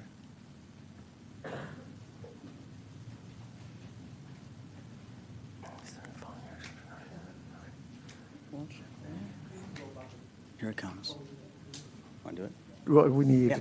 a motion To, to introduce. Yep. I'll make a motion to introduce the proposed zoning, rezoning. Second. all right, we got a motion to, and a second to introduce the proposed rezoning into the new Health Services Zoning District. Travis? Yep, so what you're seeing before you tonight is kind of the second part of the earlier action that the council took this year to create the new Health Services Zoning District. The 2018 master plan contemplated the creation of this district in an attempt to kind of promote the health and sciences sector through this area of town, the area near Bronson Hospital, as well as additional support facilities. So that can include anything, labs, pharmacies, to small restaurants, delis, small shops that would help with folks who are here either visiting patients that are receiving services, and as well as folks who work in the area themselves. So so again, the district was created and adopted this year by the city council. This proposed rezoning would rezone the parcels, a chunk of the parcels that were contemplated by the 2018 master plan as a part of this process.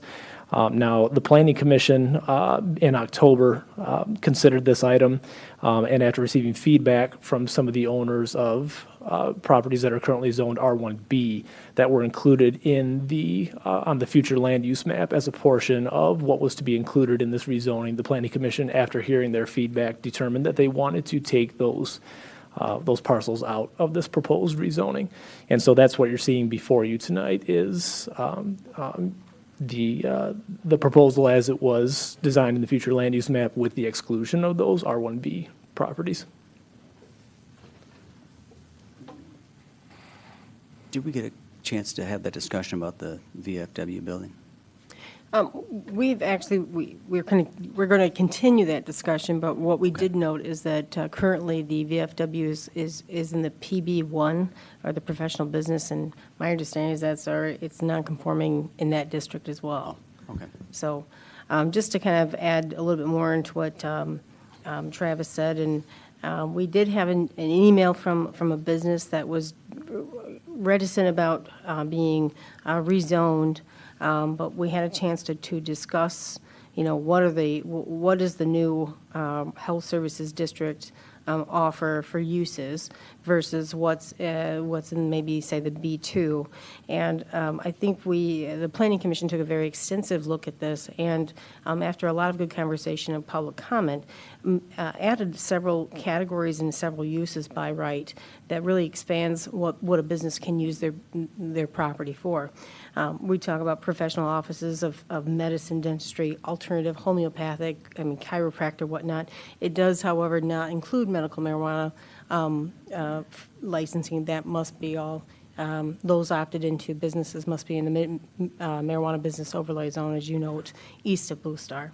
But it does go into laboratories, medical equipment, ambulance services, but it also talks about residential areas, restaurants. And it actually enlarges restaurants and other retail establishments that actually, under the B2, are very contained and kind of limited in size. But it also allows for support offices and facilities such as accountants and ITs, things that support the business of administration for hospitals and medical professionals. So I did just want to put that out there, that these are some uses that maybe we hadn't really explained or cleared up. So I just wanted to let council know that we had talked to the email that you received today about taking them out of the district. We've had a chance with talking with them and explaining the uses here. Sounds good. Any public questions on this one first? We'll do that and then we'll get council. Nothing. Council questions? All right. So this has been ongoing as discussed. So this started, citizen initiative, master planning process. So this has been ongoing. So this is kind of the culmination of that work. So, all right, we've got a motion and a second to introduce the proposed rezoning. All those in favor say aye. Aye. Opposed, no. And next, we need to Mayor- set a public. Sorry, one more thing. We do also maybe, if not need a motion, but we do need to know that we would be setting a public hearing. Yep, that's coming next. Yep. Oh, beg your pardon. There. You're good. Next, we're going to set a public hearing on the proposed rezoning to occur at the City Council's November 15th, 2021 regular meeting. I make a motion to set the public hearing for proposed rezoning to occur at the City Council's November 15th, 2021 regular meeting. Second. We have a motion, we have a second. Any other discussion? Seeing none, all those in favor say aye. Aye. Opposed, no. That date is set. Next, City Council will be asked to receive information regarding the proposed release of hospital deed restriction from the former Bronson Hospital site at 955 Bailey Street and discuss it with staff and our city attorney who's here. So, information. So this item is related to the Health Service District rezoning. Bronson Hospital has obviously moved to an adjoining parcel of where it used to be and is looking to eventually redevelop the former hospital site. That hospital is built on property that was originally owned by the city. When the city gave that property or sold that property, I think it was the South Haven Memorial Hospital was the prior entity that owned it. It had a deed restriction that essentially limits its use to being a hospital forever. Now that there's a hospital immediately next door, Bronson's position is that deed restriction doesn't really make sense and achieve its original purpose. So staff kind of packaged this request, which came in probably about a year ago, with the Health Services District, with the thinking being, once the Health Services District is approved, then the zoning ordinance in and of itself will assure appropriate development of that parcel, and the deed restriction will no longer be needed. So the item in council packet is just a very simple release of that deed restriction, and it would basically subject the property just to the restrictions in the zoning ordinance itself if it were granted. We're not asking for action on this item tonight because we would need to wait until next week, until next meeting when the Health Services District is or is not finally approved, because this was just an introduction at tonight's meeting. The reason we put it on the agenda tonight was just so that I would have an opportunity to explain it to council. I'm not sure if I'm going to be at your next meeting, so if you have any questions about this item, I'd be happy to answer them now, and this will be coming back to you for consideration at the November 15 meeting. Any questions? All right. Sounds good. Thanks for the update. All right. City Council will be asked to consider the approval of a proposed real estate conveyance agreement with the South Haven Van Buren County Convention and Visitors Bureau, CVB, for Unit 1 of the CVB's building located at 546 Phoenix Street. Just need a motion to approve. I make a motion that City Council approve the proposed real estate conveyance agreement between the City of South Haven and the South Haven Visitors Bureau. I'll second. All right, we've got a motion and a second. I know someone's been waiting 2 hours almost to talk about this, so Kate, you got this one to start? Well, thank you, Mayor. We have been working on a real estate conveyance agreement. Right now, currently, the only bathrooms that we have in the downtown that are open for the general public are Dyckman Street bathrooms that are a suite inside of the existing CVB building. It also houses the office for the ice rink and that the city rents from the CVB. We have had a lot of requests lately for more bathrooms in the downtown. And not surprisingly, we need more space and more public accommodations. One thing we started conversations with the CVB and seeing if we could expand the bathrooms down there, because I think currently they're just 2 single-stalled bathrooms. So if you do have a larger influx, or just say in the wintertime, those are the only 2 bathrooms that we have right downtown that are year-round. The other bathrooms that we put in, say Kalamazoo Street, those are just seasonal. They have not been insulated, so these are the main go-to bathrooms. So this conveyance agreement, which we can have Nick walk this through, but this would be a conveyance to the city. There will be condoized, so the CVB will have their portion. The city would own the second portion for a nominal amount, and then the CVB, I beg your pardon, the DDA will fund the renovations to expand the bathrooms. So that's what we're looking at here, but tonight we're just looking at the conveyance agreement. I'll be happy to take any questions. And Mr. Mayor, we do have Sue Brock, the DDA director, in the audience, and she's available to speak to any of the conversations that have been had at the DDA level, as well as the partnership with the CVB to get to this point. And they're here as well, so they're both here. So you both want to come up? You've been here for an hour and 45 minutes. Come and share. Good evening. Thank you so much. I'm so excited to bring this proposal for consideration, this agreement, because the DDA, by the way, I'm Sue Brock, DDA director. The DDA has set 4 priorities, and one of those priorities is to increase or to expand the restrooms in the downtown district. And because of this great partnership that we have with the Visitors Bureau, this opportunity came to us to take if you're not familiar with the restrooms, they are year-round. There's only 2 stalls in there now. And now that's going to expand that. So the DDA can fund this and expand it to 10 fixtures, 5 for men and 5 for women, which really these restrooms not only support when we have festivals, but you think of the ice rink when the students come down and they're skating as well. So we're really excited about this, and we hope that this agreement does get approved so that we can move forward.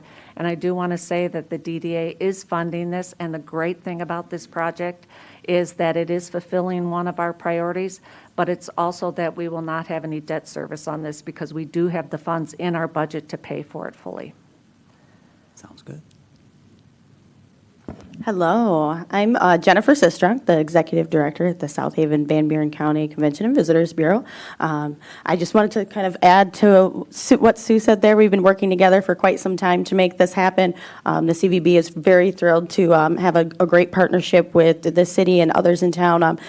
Personally, just working in that office on a day-to-day basis, we really, really understand the need to have a better restroom facility. A lot of times, I'm sorry, we send people over here to use the restroom when there's a line all the way down to the ice skating rink. And, we just want to be there to do whatever we can to help facilitate this and move this forward, which is why we are willing to hand this over to the city at a very, very minimal fee, probably as low as it could possibly go, because we understand that the DDA, they work with us because we all have the same goal in mind. We're here to promote tourism, but we're also here to make sure that our community is a welcoming place as well. And nothing could be less welcoming whenever there's a line outside the door at the restrooms or, the smell of maybe some marijuana in there when kids are hanging out. So it's just, and research has shown that, when you have those single stall facilities, there's more likely a chance to have some riffraff going on in there. And again, I've been in that office a lot. And then when you have those 5 fixture facilities, then there's less of a chance for that happen. So I think,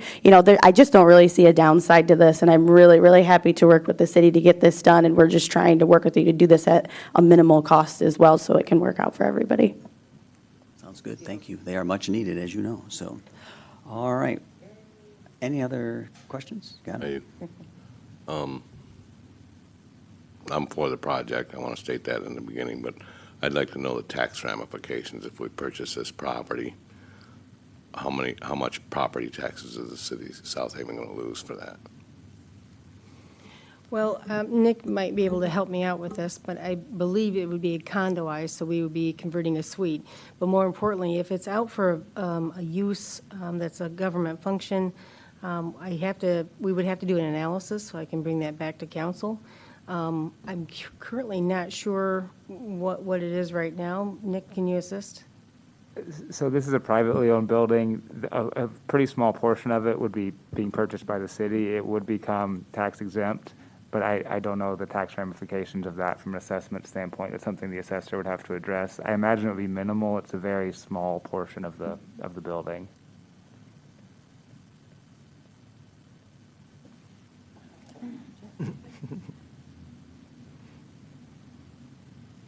Sorry, I just wanted to add to your question there. The city does lease the building from us, and the taxes that you would pay, I mean, don't quote me, but I would assume that they would be less over time than what you're actually paying us in rent for the year. I mean, it would be a little bit more, but the taxes that we pay are not nearly significant compared to what the overall benefit would be to you guys. Just throwing that out there. And as far as in utilities, you guys pay a third of the utilities as well. So I mean, overall, there's some expenditures that I think overall over time would really benefit you. Also, just to add that in there. I'm not questioning the benefit. I'm questioning the cost. I understand. I'm just saying there is a cost that comes with that too from you guys. Just from leasing it from us. Utilities, rent, things like that. So overall, I think over time it would be a positive thing also. So the CVB portion will remain on the tax roll. The government function of the restroom facilities will be tax exempt. I don't know the percentage of it, but I do know it's a smaller portion of the building.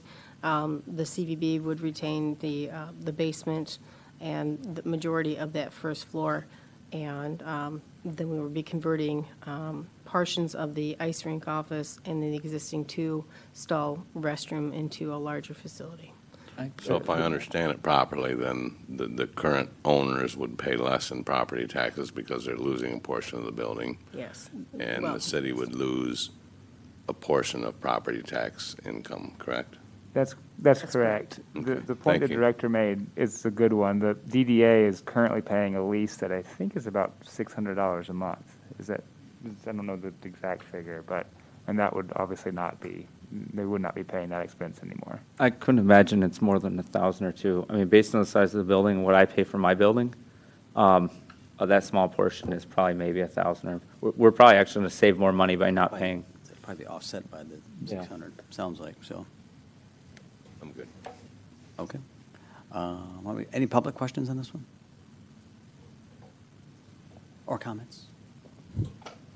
Danielle Veenstra, 1220 Monroe Boulevard, wondering about the wisdom of making the bathrooms gender-specific. Could we somehow not have that? Because currently, the bathrooms are not gender-specific. I realize they're single stall. We're trying to not have shenanigans go on. But if you're a woman and there's a big event going on and you're standing there waiting and the guys are buzzing in and out and you're waiting and waiting, so can we at least maybe either balance it or something? Thank you. I'll leave that up for, that's, We were trying to get to the most number of bathrooms because we have significant crowds there in the summertime. And plus, as I mentioned before, these are really the only bathrooms that are open year-round. We also have seen an amazing amount of damage to those bathrooms because of their single-stalled Single-stall.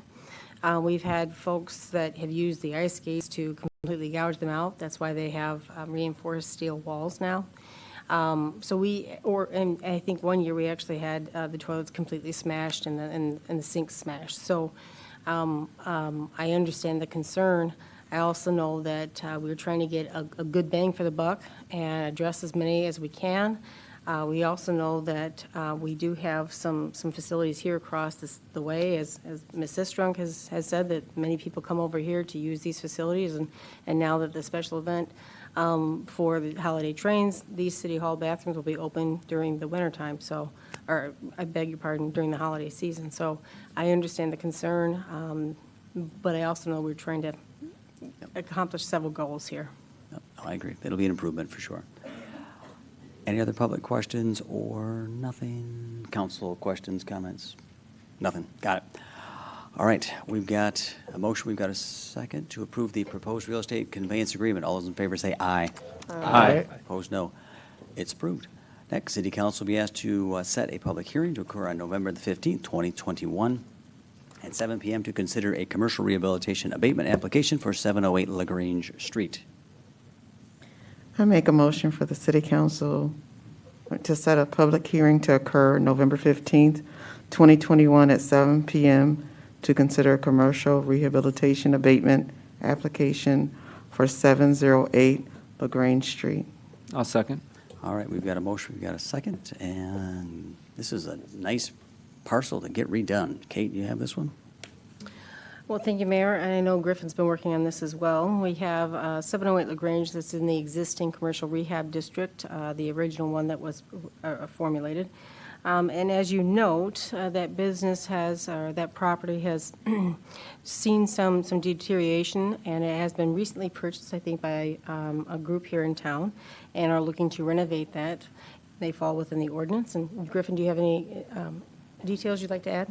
Yes, thank you. Good evening, everyone. Really excited to bring before you another commercial rehab opportunity, because what that means for our community is there's more people looking to invest in town to rehabilitate existing commercial buildings, to invest to prepare them to be successful moving forward. This evening, we have a specific request to rehabilitate the property at 708 LaGrange Street. I know, to me, I always remember that as the old Max 10 building, but it has been vacant for many years, and Mr. Bobby Mazigian, who I believe is in the audience this evening, and his group are looking to reinvest in that facility and transition it into a 2-unit office building. If Mr. Mazigian is here, we'll ask that he'll come up and address any questions the council may have. But the only other note I will make is at the public hearing at a future meeting, a resolution to consider the 10-year tax abatement, as well as a contractual agreement consistent with what we've brought before you all for similar applications will be considered. Come on Hi, good evening. So Bobby Mazigian, and I appreciate that, Griffin, kind of fill everybody in on the situation with 708 LaGrange Street. You know, I'm a full-time resident in town and business owner. I moved here in January of 2009.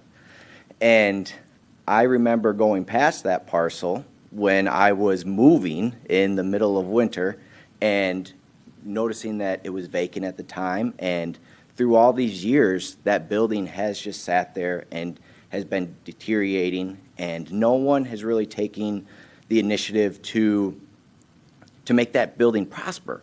And that's a location that is seen from all visitors from St. Joseph, Benton Harbor, Waterville, Elite, Coloma, also on M43 from Kalamazoo. So what I want to do is take that location, turn that into a great professional suite with 2 office suites. When we decided on the scope of work for the project, we learned of the rehabilitation abatement opportunity out there, which is great that the city and the state can offer that. So we took that all into account. We're just going through every step. We've been working hand in hand with Griffin Graham and Travis Sullivan to make sure that everything has been presented to the city, and that we're all on the same page, that we want to make that spot beautiful. So unfortunately, I have a commitment already on November 15th, so I will not be present. But I'm just right across the street, and I can jet over here anytime to answer any questions for the city in the next 2 weeks. If anything comes up, I'd be happy to answer. Sounds good. Anybody got any questions right off the bat?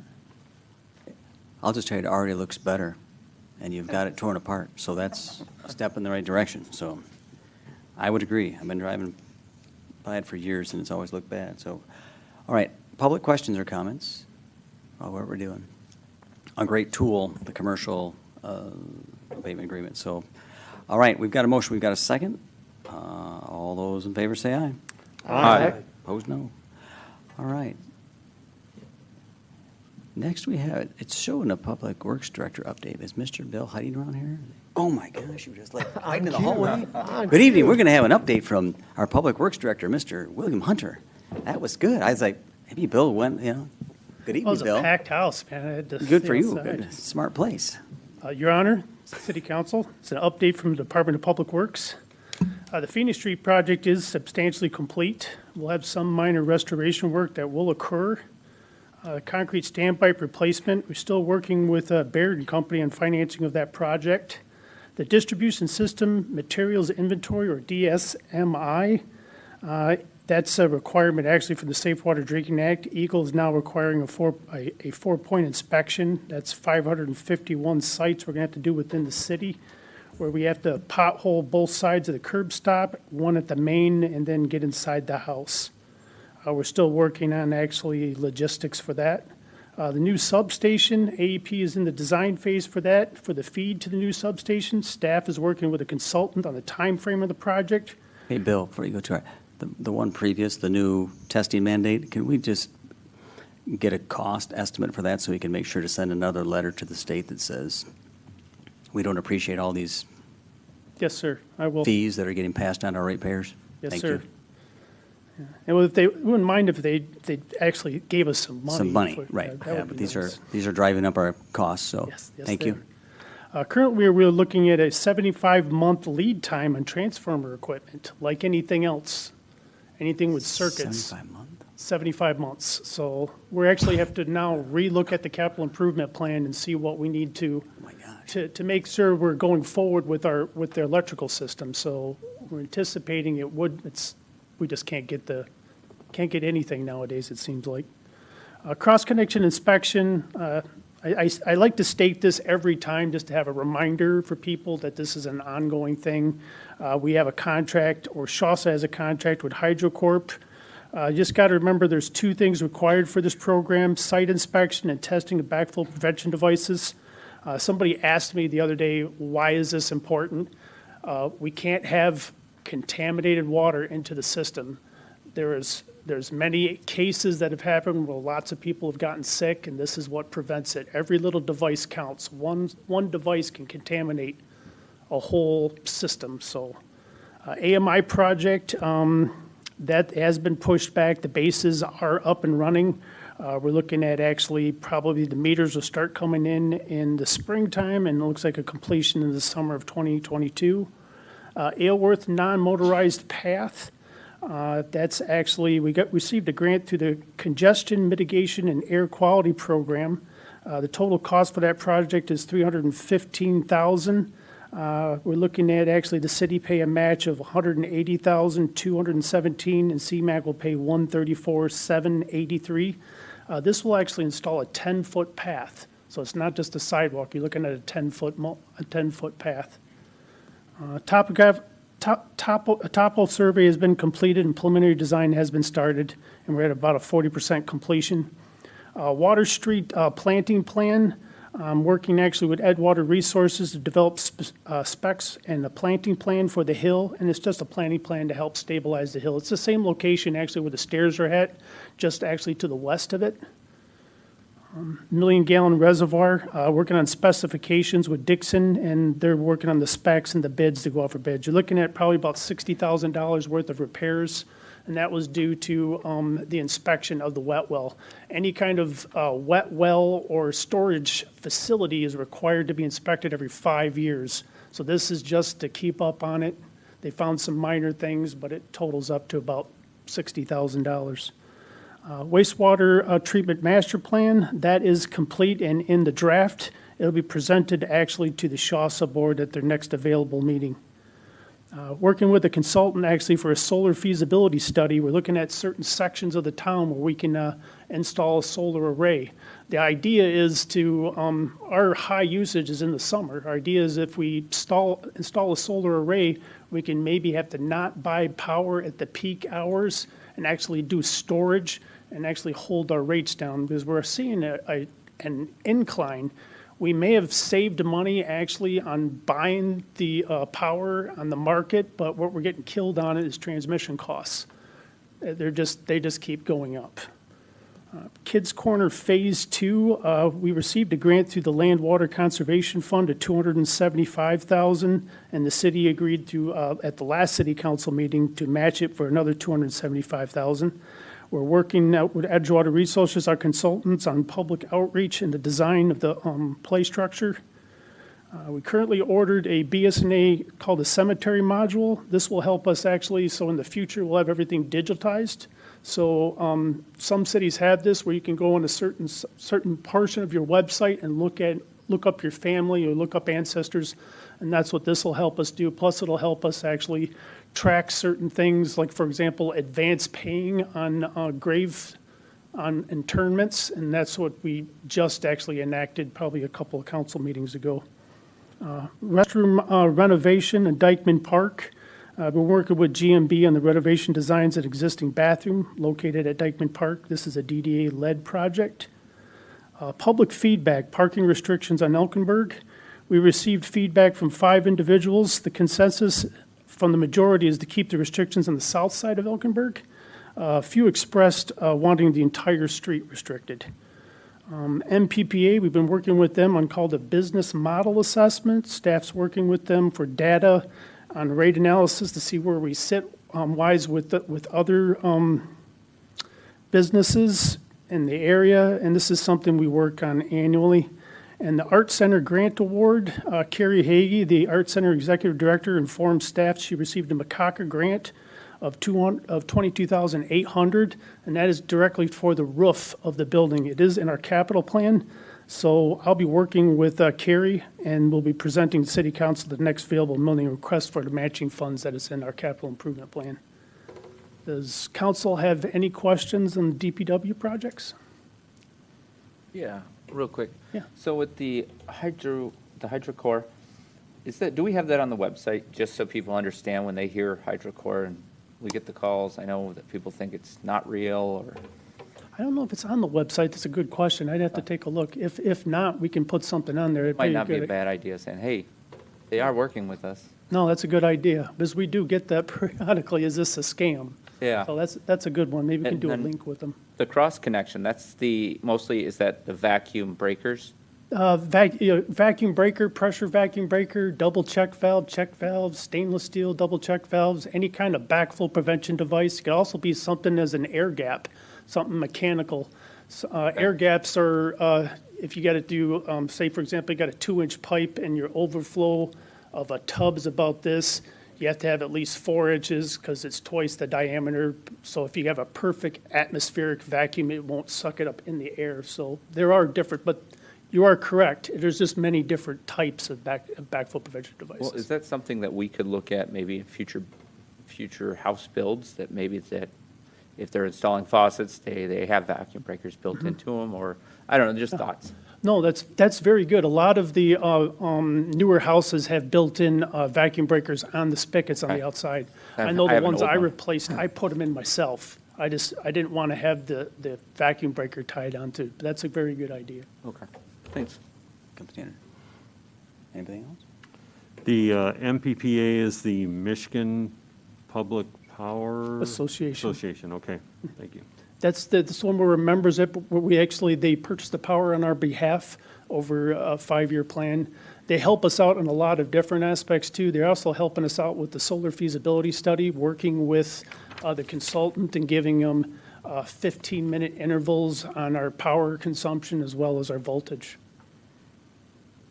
Sounds good. I will just say, I know a couple meetings ago, we had the folks from Lee Street come in and express concern, and I thank Bill and Griffin. We went and met with them last Friday in the rain to look at their street and their concerns, so thanks for helping do Because that. I was not able to make that. Thanks for That's right. Griffin We were there. and It's yourself for taking that. So, Take thanks. one for the team. All right. Thank you. That's all. Thanks a lot. All right. Next, citizens in the audience will be heard on items not on the agenda.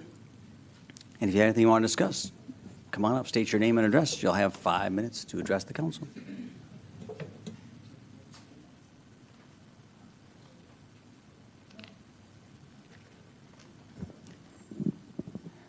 Hi, I'm Lisa Krupiars. I live at 561 Indiana Avenue, and I am a full-time resident of South Haven. I am here to express my support for the Overton project planned to be built at the corner of Elkenberg and Indiana Avenue. This development is something desperately needed here at South Haven, affordable housing. As Councilperson Campbell expressed here a couple meetings ago, at any given time, there are 150 people working in the downtown area here at South Haven. There are others who work in the city as well, and in our schools, workers who cannot afford to live here. Everybody deserves to live where they work if they choose to do so. There is strong opposition to the Overton project that showed up just recently after this project had been in the works for a number of years. Prior to this opposition uprising, there had been community forums, focus groups, even interviews with individual South Haven residents regarding their questions and concerns about this plan. Then at the 11th hour, a couple individuals started stirring things up, circulating flyers, starting a petition drive opposing the Overton project. I did some research and learned that the couple of individuals who seem to be leading this opposition uprising have only recently moved here, just in the last year or two. These individuals moved to town and started attacking, critiquing, and basically derailing the extensive work that had been done to develop and establish affordable housing for our community. Not subsidized or low-income housing, but affordable housing. I like to think of it as entry-level housing, where people can start living at South Haven because they got a job here and maybe consider making it their permanent home. Right now, that is not an option. It's why the concept of the Overton project was conceived. The opposition has been grasping for straws from the get-go. They started with lack of transparency, that the city was trying to pull one over on us. My husband and I were approached by these recently arrived residents to sign their petition. I asked them where they'd been. There had been lots of opportunities to provide input on this project. Now I know they weren't here. They were living somewhere else. They were fast-talking alarmists trying to get my husband and me worked up like they were. Then their argument changed to it didn't fit into the city's master plan. Then it was density and parking. I understand Pastor Joe Wilkins addressed the density issue at a previous meeting, identifying several apparently acceptable high-density buildings used for housing that are already here at South Haven. This is not a new thing. Then it switched to contamination, which is the one thing I think we all can agree on. And we have been assured that due diligence will be done to secure cleanup and a safe living environment for all involved. This opposition group has been trying everything it can to get our attention, make us question this project, and basically derail the process and progress that has been made. So what is the real reason this opposition group is doing this? Councilperson Wilkins, at our last Ward 1 Community Action Committee meeting, said we need to start speaking honestly and transparently about this project. What is the opposition really about? Let's just address the elephant in the room. It's about the other, someone who might be different than us. It's not the density of the Overton project. It's the density of the kind of people who will be living at Overton or who people think will be living there. We are better than this here at South Haven, or at least the people I know here are better than this. So if the opposition doesn't like the Overton project solution for affordable housing, then come up with a better idea. That's where we're at. Don't rip down all the work that's been done to address this housing need in our community prior to you moving here. You figure it out, you find an answer. Finally, this issue belongs to our whole community. We're all in this together. Let's practice being good citizens and neighbors. Let's examine the barriers we may be tempted to erect in order to exclude those who are not of the same socioeconomic or cultural background as we are, or who differ from us in ways that make us uncomfortable. After all, we are one human family. Thank you. Thank you. All right, anybody else?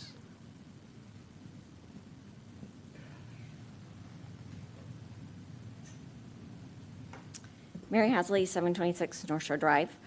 There was discussion about Elkenberg parking, and I was wondering from whom input was sought and what was the percent responded. I know two people who live on Elkenberg, and they've not received any questionnaires.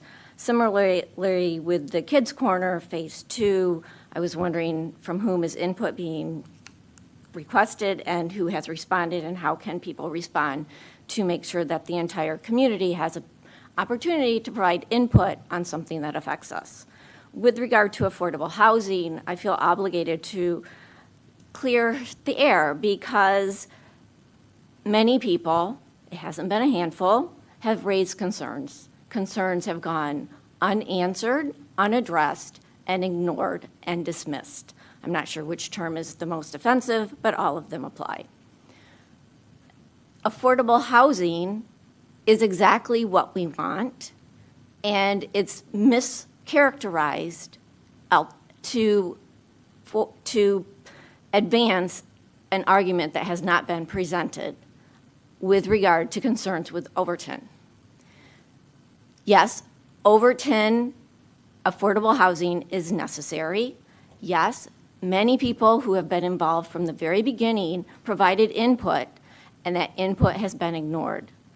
The master plan had about 100 units. The RFP had about 100 units. We have about 50% more than that. Affordability, it is low-income housing. 2/3 of the property is low-income housing, tax-credited, funded buildings. There will be limits, income limits on who can live there. There is rent control, and it's not proper to say that it's affordable. This is low-income housing. The master plan and the market housing analysis indicated that we needed housing that was affordable, attainable, and what has come out of that is inconsistent with what the charrettes wanted, what citizens who were involved in the input wanted, and who told that to Habitat, and those concerns have been ignored, dismissed, and rolled over. We all want affordable housing for everyone, and who could not live at Coastal Crossings will not be able to live at these places because the housing is dependent on low-income housing tax credit, and without that, the people who believe they're going to be able to live there are not going to be able to live there because of the tax because of the low-income housing tax credited funded buildings that have been proposed by Habitat. Moreover, Habitat has requested tax exemptions, and that was granted. Other bidders had suggested a 4% tax exemption. The city has given Habitat a 3%, which means the city is getting even less money than what other proposals had suggested. It's incorrect to mischaracterize people concerned with affordable housing not being adequately represented and low-income housing tax credited funding buildings put in its place. It's not consistent with what we want, and it's not consistent with what we've presented. It's very disappointing that the mischaracterizations of our concerns continue and are dismissed. Thank you. Thank you. Anybody else?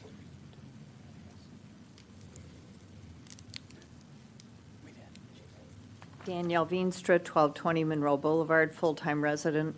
Two things. I am in favor of the Overton project, and I know that we still have a lot of work to do, but I think that it's what the city needs. Second issue is I would like to encourage everyone to take a look at Benton Harbor's website and see where you can go and help distribute water. I've done this a couple of times. My back is killing me, but it's good work. 2 weeks ago, we handed out 2,100 cases of water in 2 hours, and that was one site, one day in the city. There are 10,000 residents in Benton Harbor that cannot brush their teeth with the water that comes out of the faucet. They can't cook spaghetti.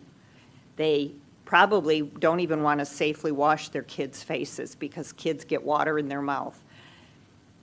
If we can help and just, and they know I don't live there, but I say if I can do a little bit, 2 hours every week. So I just would encourage everybody to find a spot. They're all over the city, the Boys and Girls Club, a lot of the churches. You just walk up and you say, I'm here to help. Sounds good. Thank you very much. Appreciate that.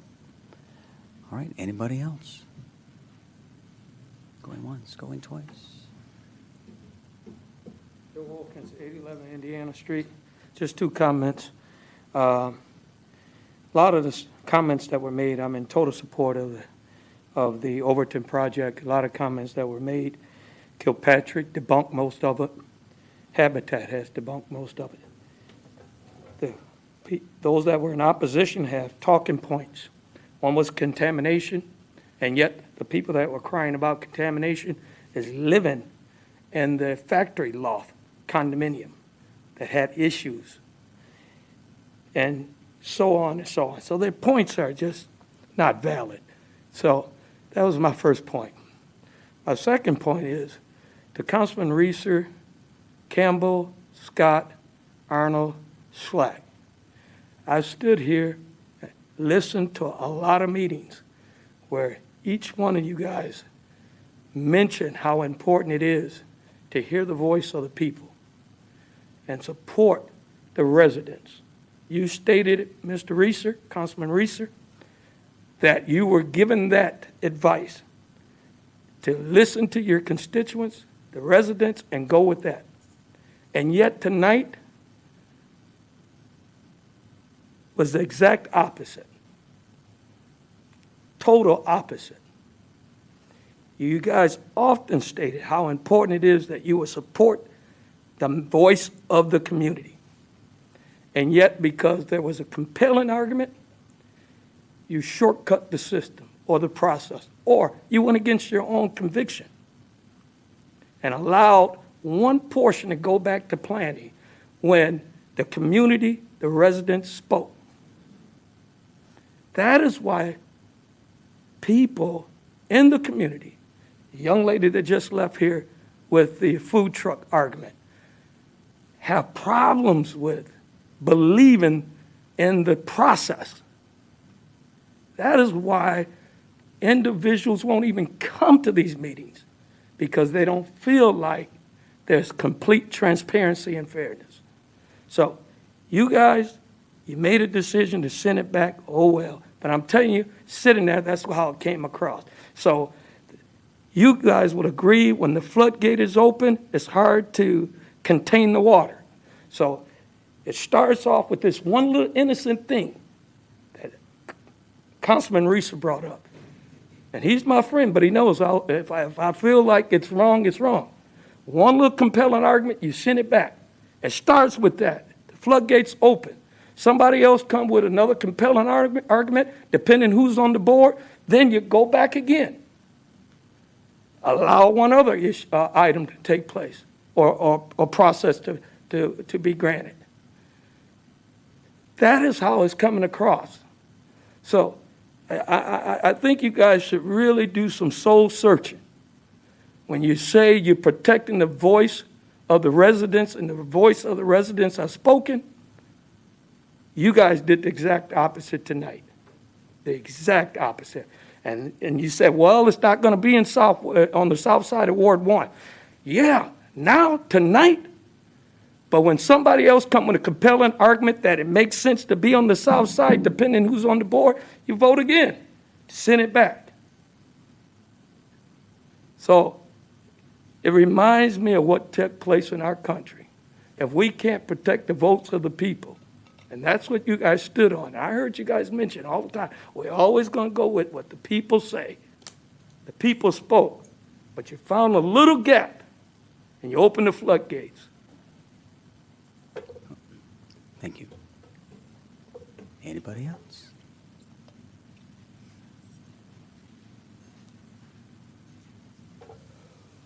David Veenstra, 1220 Monroe, and I hear you, Joe. I see both sides of this, and I just want to say that for me, when I vote for a representative, I vote out of a conviction that that person will do a good job and that I may not always agree with what decisions are made by that person, but for me, I want that person to go there as a representative, and if I end up disagreeing with enough of their positions, I'll vote against them next time. Or maybe I'll respect them enough to vote for them again, even though I disagree with some of those things. But we don't have a pure democracy here. We don't gather all the citizens to vote on every single issue. We could do that as a city. We could vote on every single issue. That's not what we do. We have a representative government. We elect you as representatives to make those hard decisions and to weigh all the facts as best you can. Thank you. Thank you. All right. Anybody else? So Rod Damaso, 101 North Shore Drive. So probably what's most disappointing is that, we had, and one of the prior speakers said it, there is an alternative for this particular motion to move forward, and it's to follow the process. And what I saw tonight was extremely disappointing. You essentially shortcut the process. You shortcut the democratic process. There's other ways to get to it, and it's laid out. It's very clear.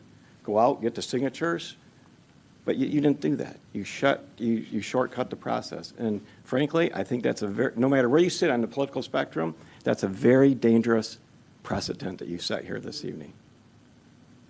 Thank you.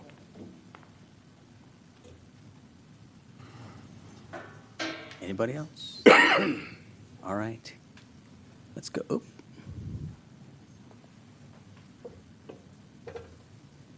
Rachel Sankowski, 251 Hubbard Street. You guys have taken a beating tonight, but you know what? You deserve that because you have blown the trust. How could you come to a city council meeting with 2 motions when you only meant to have 1?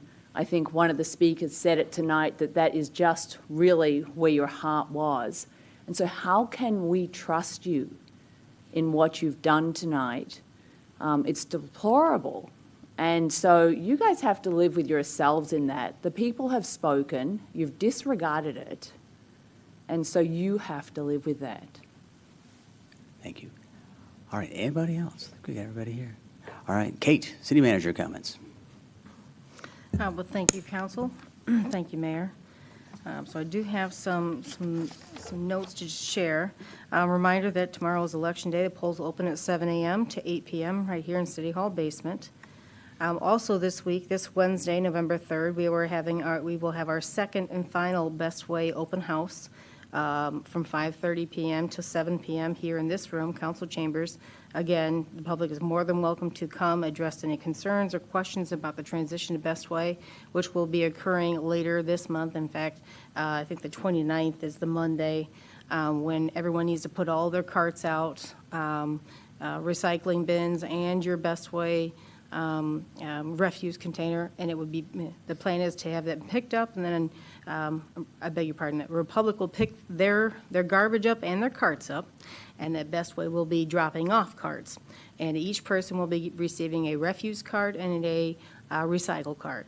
Now, do note that we have, well, over 3,500 carts in this town, so the plan is to kind of help facilitate that, but we are asking everybody, we've been trying to notify folks since August that this transition is coming and giving a date to help people plan for it. So if you need some help, give us a call or call your neighbor, or just let us know if you have any issues, but we're trying to make this as seamless as possible. As parts of our economic development efforts, city staff have joined with the Chamber of Commerce to help create a young professionals group. So they will have an informal meet and greet next Wednesday, November 10th, 5:30 to 7:30 PM at Three Blondes. There'll be a notice that'll be put on our city's website, but we're just trying to get more younger professionals engaged and communicating and networking. Do want to give a very, very warm welcome to Officer Ronald Richmond, a local South Haven graduate that was just sworn in tonight and will begin his month-long training program under the Field Training Officers Program. It's always very exciting when local graduates can come back to the area and work for the city. That's always great. So very warm welcome to him. Also, just want to kind of note that last week we saw a lot of change and a lot of action going on at the state level regarding short-term rentals. Recently, HB, or House Bill 4722, specifically the H11 version, was adopted and voted into by the House. What happens next is it would go to the Senate. I'm not sure if council has any questions about what was in that bill or what implications that has for our short-term rental ordinance, but myself and Nick have been looking at that. Also, there have been conversations going on with the Michigan Municipal League. So with that, those are my comments, and let me know if you'd like to have us talk about any of those items. Sounds good, thank you. Isn't it safe to say it's almost too soon to know? It is very soon, because as you know, the Senate bill can come back very different or not at all, and then there's also whether or not the governor would sign it. So there's a lot of up in the air unknowns, but we do see that this is some activity happening at the state. So stay tuned. Call your state reps. There we go. Very good. Questions, comments for Kate? Nothing. Council comments. Mr. Reeser. I wish life were so black and white. I wish I always knew what was right and wrong. It was that clear. But this issue about marijuana is not that clear, that black and white. Not when it comes to one piece of 5 different pieces of marijuana. When the author, I think, Don Bemis, originally made it up, I told him I could support 4 out of 5. I've been consistent on that. I will support the community if they don't want marijuana sold here. They don't want it grown here. They don't want it shipped here. But the one thing I've never agreed on, and I see absolutely no harm, is the simple testing of it. And I don't think that's inconsistent with what the real spirit of that bill was. It's to keep marijuana out of this community. We see it in politics all the time. You get these giant bills, and I don't want to talk about today's politics, except that we know inside big bills there's a lot of junk in them that people get these little favorite pieces to. So within those 5 pieces, I thought there was, and I still stand by it, there's one piece that makes no sense, not to be able to test marijuana. It can never harm this community. If someone could show me how it could, I will change my course. So I think I've been consistent, and I don't think the people that Pastor Wilkins said changed or sold out the community have done that. I think we have done what we think is right and I'll stand by that. And I don't think that is standing against what the people want, and I don't think that is in any way, shape, or form ignoring the will of the people. I think it was a one package fits all. It's not that way in life. And that package that passed, that vote, had 5 pieces, and unfortunately, one was thrown in there that I didn't think was consistent with the well-being of the community. So I'm not trying to be defensive. I'm just trying to explain, and I'll stand by what I'm explaining and my position on it. That's all. Thanks. Thank you. George? So one theme I got out of tonight's meeting was how our ordinances can impact small businesses. And I think we had a good example today, and I know that's why one of the priorities of City Council is to look at our ordinances and try to streamline them, especially the ones that are old and out of date. And Nick's done a good job of giving us an idea of which ones we should go after. But I'm a big supporter of small businesses, and I want to make sure that the city doesn't stand in the way of their success. And I can tell you, as a member of the Planning Commission, I can assure you we are going to take into account the input from the community when we're trying to improve our ordinances. That's it. Sounds good. Thanks. Chris? Yeah. To me, this wasn't a vote about marijuana. It was a vote about a product that could be tested here, that wasn't going into the public here. I did not see it as that. I saw it as manufacturing or quality control. So no matter what, I would stick by my vote on that. I'm not for marijuana being sold in town, and I've listened to what the voters have said. I do think that was a little broad, the way it went through to voting, and I applaud the group that brought it forward. They put a lot of effort and put their information out there. But to me, tonight's vote with marijuana was a widget. It's not a product anyone's going to see in town or use, except for the scientists that are actually testing it and then disposing of it. Other than that, I'd say get out and vote tomorrow. That's it. Thank you much. My comments are very similar to Chris's in that what I was seeing is that New Age was going to create three new jobs for our town. That the marijuana, and I was, I wondered what happened to it, and Brian said it's destroyed. So I know that it's not going to find its way into our community. I also know, as I mentioned, Ward 2 voted in favor of recreational marijuana, while Wards 1 and 3 voted against it, and the majority carried. So I keep that in my mind when I cast my votes on those kinds of issues. And like Chris said, go out and vote.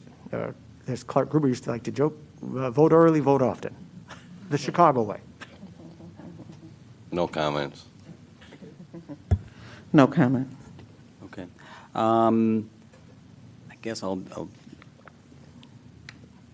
we heard comments about food trucks, concerns, and even the marijuana. I mean, there's a process.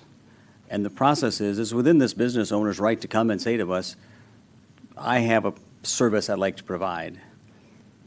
We as a city council, I believe, have an obligation then to continue to give that to the Planning Commission to consider, and then I think we're going to have further discussion with it up here. Right or wrong, up or down, I guess I'm curious to get some more public input on this one, because I do feel this came up a couple years ago. I have heard a lot of different comments, questions. I've had people come to me and say, where's your dispensary? Where's your this? Where's your that? And quite frankly, we've had no businesses come to us about dispensaries or other things. It's been relatively quiet. But on this one, this laboratory has been testing marijuana products for years. It's going on right now. So he's been asking, he's continued to ask. As part of that process, just like the food truck process, we're passing that along for further review. We'll bring it back and we'll hash it out. And that's what we do. We're here to listen, we're here to pay attention. So it's a process. We'll get more input. I will just say, I'm happy to see we're getting the bathrooms redone downtown. Nice to see that. Speaking of downtown, continue to support our local businesses. It is wintertime, so they need your support. And I know Bill snuck out. There was a question about the input on the, I know the parks, the play equipment, that will be ongoing. We will make sure that we get input from the most important people, and that is the end users. So we will make sure we talk to the elementary school kids because they will provide much better input than anybody sitting up here, with the exception of maybe Chris, who's got end users at his house. But like with the splash pad, we got real good input from, and some of the best questions came from kids. Just remember that. The kids were much better problem solvers than the adults were. So real good. We'll get the input from everybody, though. Everyone will get a chance to input on that. Upcoming at, I know, Park Commission will get it, we'll get it. And I think I'll talk to Kay, I'll talk to Bill. I'd still like to have, whether it's a workshop or just done with these councils, I'd like to have a deep dive into our infrastructure plan and just talk about everything from our streets, our sewer, our water, what's it look like, our projections, and I know my dream of an end-of-the-year statement for our ratepayers would be part of my dream, because as we hear about cities like Benton Harbor with failing infrastructure, I want our citizens to rest assured that we continue to invest in our infrastructure. It is safe, it is solid, and you can rest assured you can drink your water, you can, do all that good stuff. I think it would be good for this group to lay eyes on it, to understand it clearly. Like I said, I don't care if it's from the drawbridge to you name it, but I think especially given what's happening around the country, we should have a clear understanding of all the moving pieces. So I will work on that. It'll be very exciting, I promise. There you go. That's all I got. I will seek a motion to adjourn. Make a motion to adjourn. Second. Motion second to adjourn. All those in favor say aye. Aye. Opposed, no. We're adjourned. Good night, everybody.